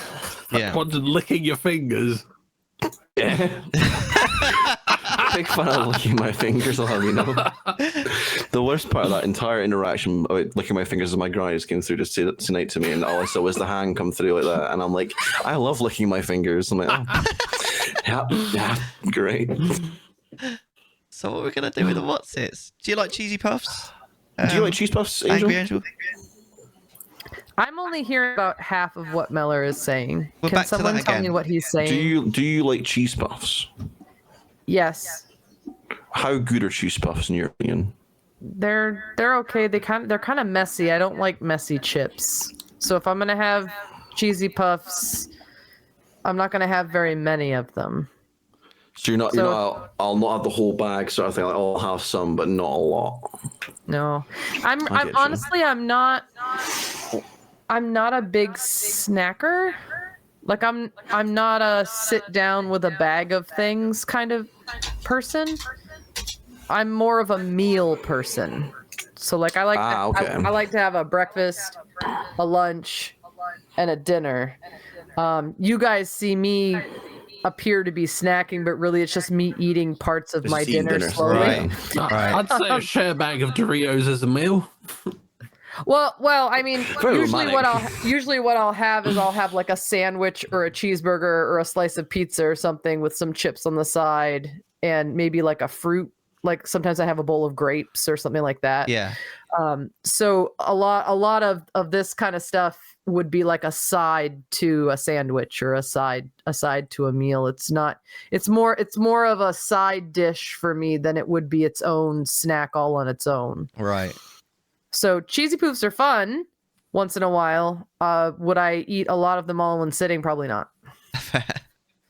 They can be very like sickly after a while, I suppose. Yeah, like they make my teeth feel funny.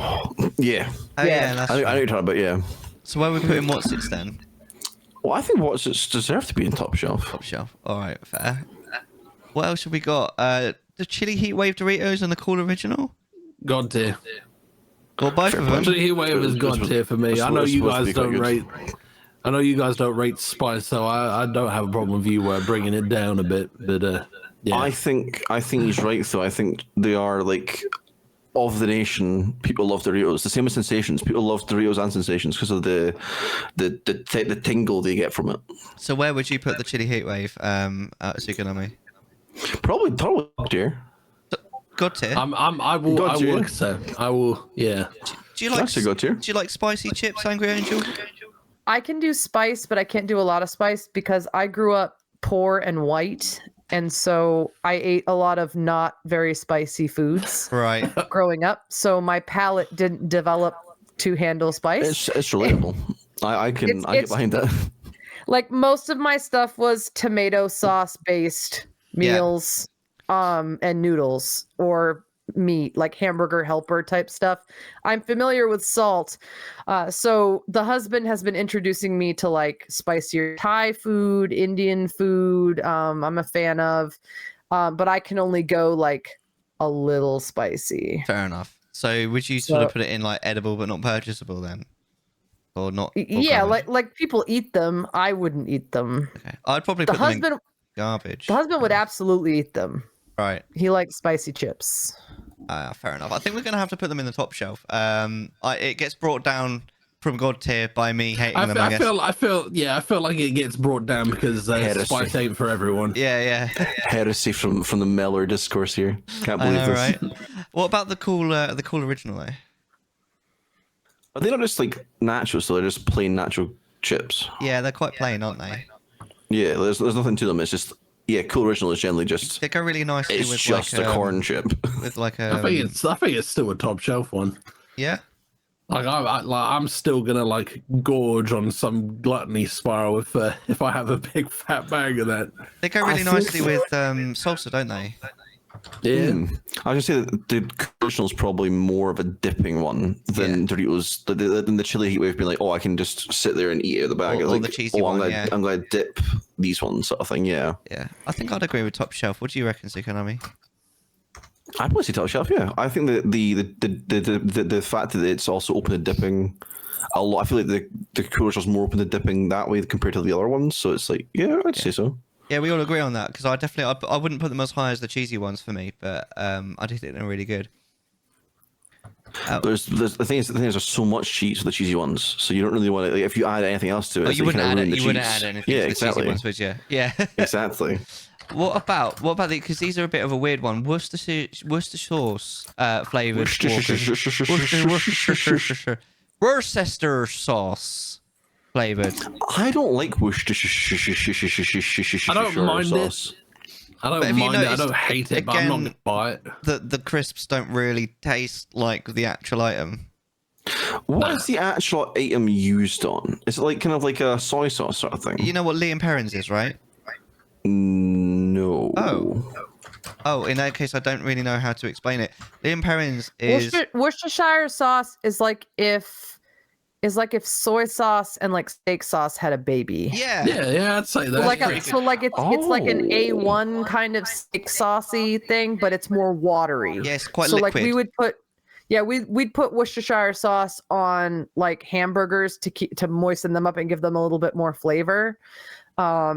It soaks into a meat, so you can use it as like a marinade because it's got like a vinegary type. So like you could put Worcestershire sauce and like a mustard, like a honey mustard. I think it's like a solid cooking ingredient. Yeah.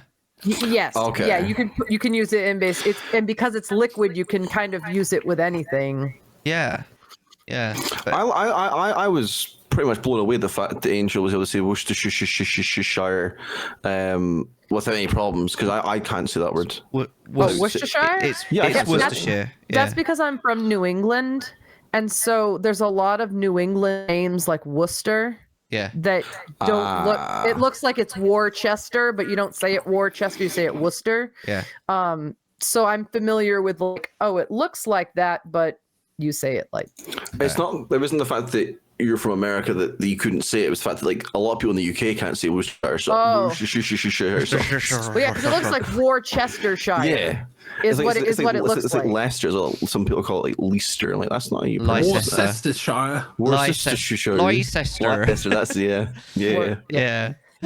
Well, I actually really like them. I'd probably put them into God tier, honestly, but I mean, you know what, King? You can do what you want to. Well, from what you guys are saying, I think we're going to put them in edible but not purchasable as an average. Because I don't think I've ever watched a man buy or anyone for that matter, buy Worcestershire sauce crisps. I'm gonna. Mellar is that demographic. That is me. Yeah, It's like, the one. It's like if a barbecue chip and a salt and vinegar chip had a baby. Yeah, they're really good. I think it seems like a really odd pairing. I might have to give them a go. I'd have to try it. I don't think you'll hate it. I don't think you'll hate it. I don't hate it, at least. Okay, I'll give them a go and come back and be like, here, I actually quite like Worcestershire sauce. So what are we gonna do with rib and saucy knickknacks? Knickknacks are like the weird. Are they not the ones that are like sticky? Like I don't know, they're not sticky as in like they stick, but they look like.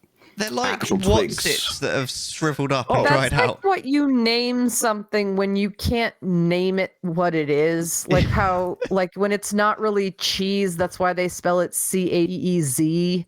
Yes. So that they can't get it like sued for false advertising. Yeah. The knickknacks looks like the kind of snack that's named because it's just artificial everything. I don't know what the flavor is, but that's the kind of name that goes on something where they're just like, look, this is yellow 5. I mean, if you and red 3, and that's it. We mixed it with some wheat, and it came out like this, and you're just gonna eat it. You're gonna consume it. It's absolutely fine. It's fine. There's no cancer in this at all. Just put it in your mouth. A lot of carcinogens. It's not hard to worry about it. Fine. Don't just ever use don't inhale the bag. I get the feeling that rib and saucy would probably be quite tasty, but I've never had them. Are they? I think rib and sauce are just kind of like like a barbecue rib sort of thing. Yeah. Yeah, kind of. Where would you put them? I've never had them. I think they're pretty mid. Mid. All right. What do you say, pretty mid? I'll take your advice and we'll put that there. And let's put I hate palm bear, by the way. You hate palm bears? I hate them as well. Actually, I put them in the palm bear are not.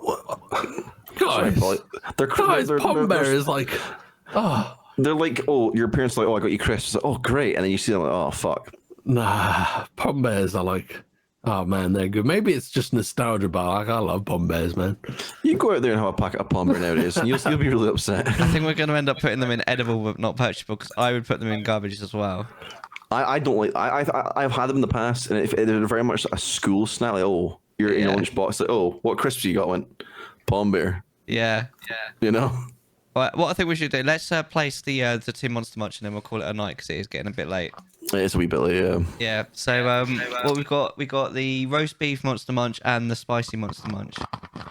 I don't like the roast beef ones, but I don't mind the spicy ones. I don't think I've ever had a roast beef one. Man, y'all got meat chips over there. It's a common occurrence. We're a meaty nation.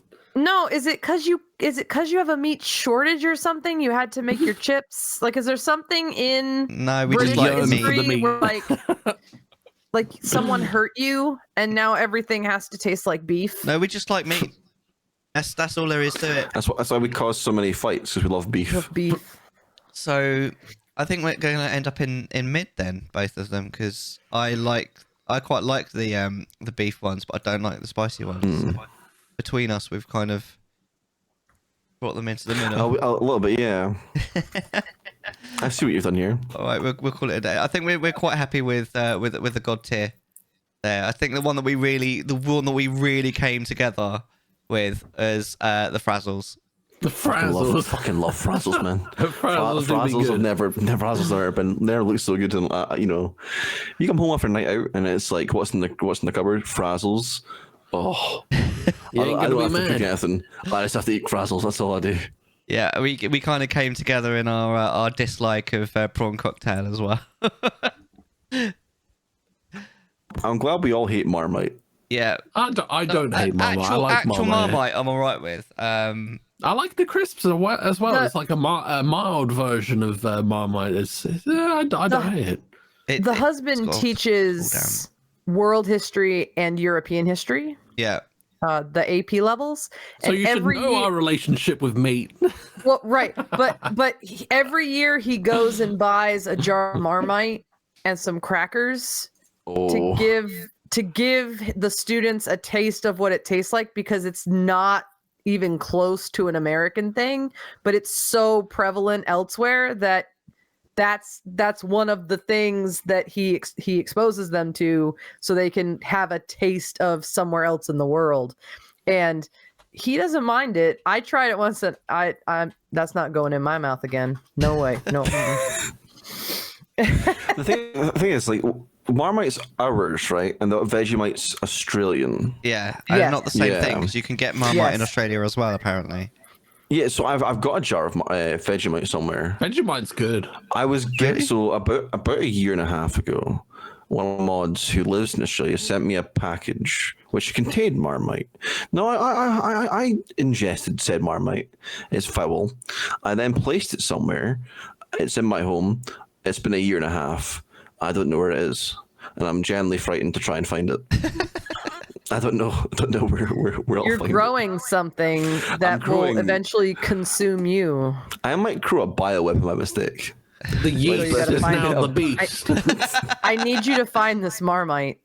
So I It need you to might find be it. in the shed. That's the worst part. I might have just put it in a box and stuck it in the shed. No. I'm You gonna shed find one it in day, she's 7 going to years. get up and run away. You're gonna open it, and the stench. Angel, you open it and it already stinks. It's Marmite. I know, but it's gonna be so much worse if it's been out in the shed. Is what I'm saying. It's not going to be. The thing is, I thought about it recently. I'm like, I don't know where it is, and I don't really want to search for it because I'm pretty sure there's a dirty spoon beside it. I don't know. I don't know what I'm going to do with it. What does Vegemite taste like then if it doesn't taste like... It's like when I forget Tupperware's in the not fridge good. with leftovers, It's Yeah. very. and you don't want to open it, Yeah. How did I and you try just throw it Vegemite? away. It's got like a. Yeah. It's got. If I was to make a face, it's like. But you don't like it, yeah. I thought you said like the it in your Vegemite mouth. was good. I didn't like it. Didn't like either of them. Oh, you didn't Much like Vegemite or oh, you didn't Marmite. like Vegemite either. Oh, fair enough. I've never tried Vegemite, but I'd love to try it. Like, see if it's different to Marmite. Because I don't mind a little bit of Marmite occasionally, although I don't eat it anymore. But Do you put it on toast?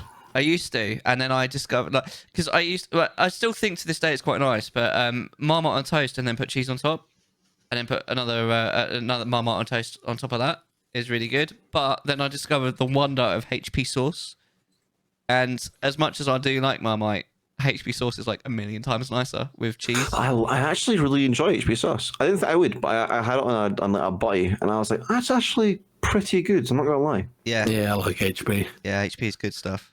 Hewlett Packard sauce. I once found a bottle of HP sauce in China. just I was ink, like, mate. no way. So I've gone all this way and they've still got HP sauce. Damn it! What the hell? Good times. I think we should probably call it a wrap there. It's we've gone, like, we knew that it was going to be a bit of a long one. Let's face it, with all four of us here. Well, but it's the Christmas episode, so Yeah. we got, you know.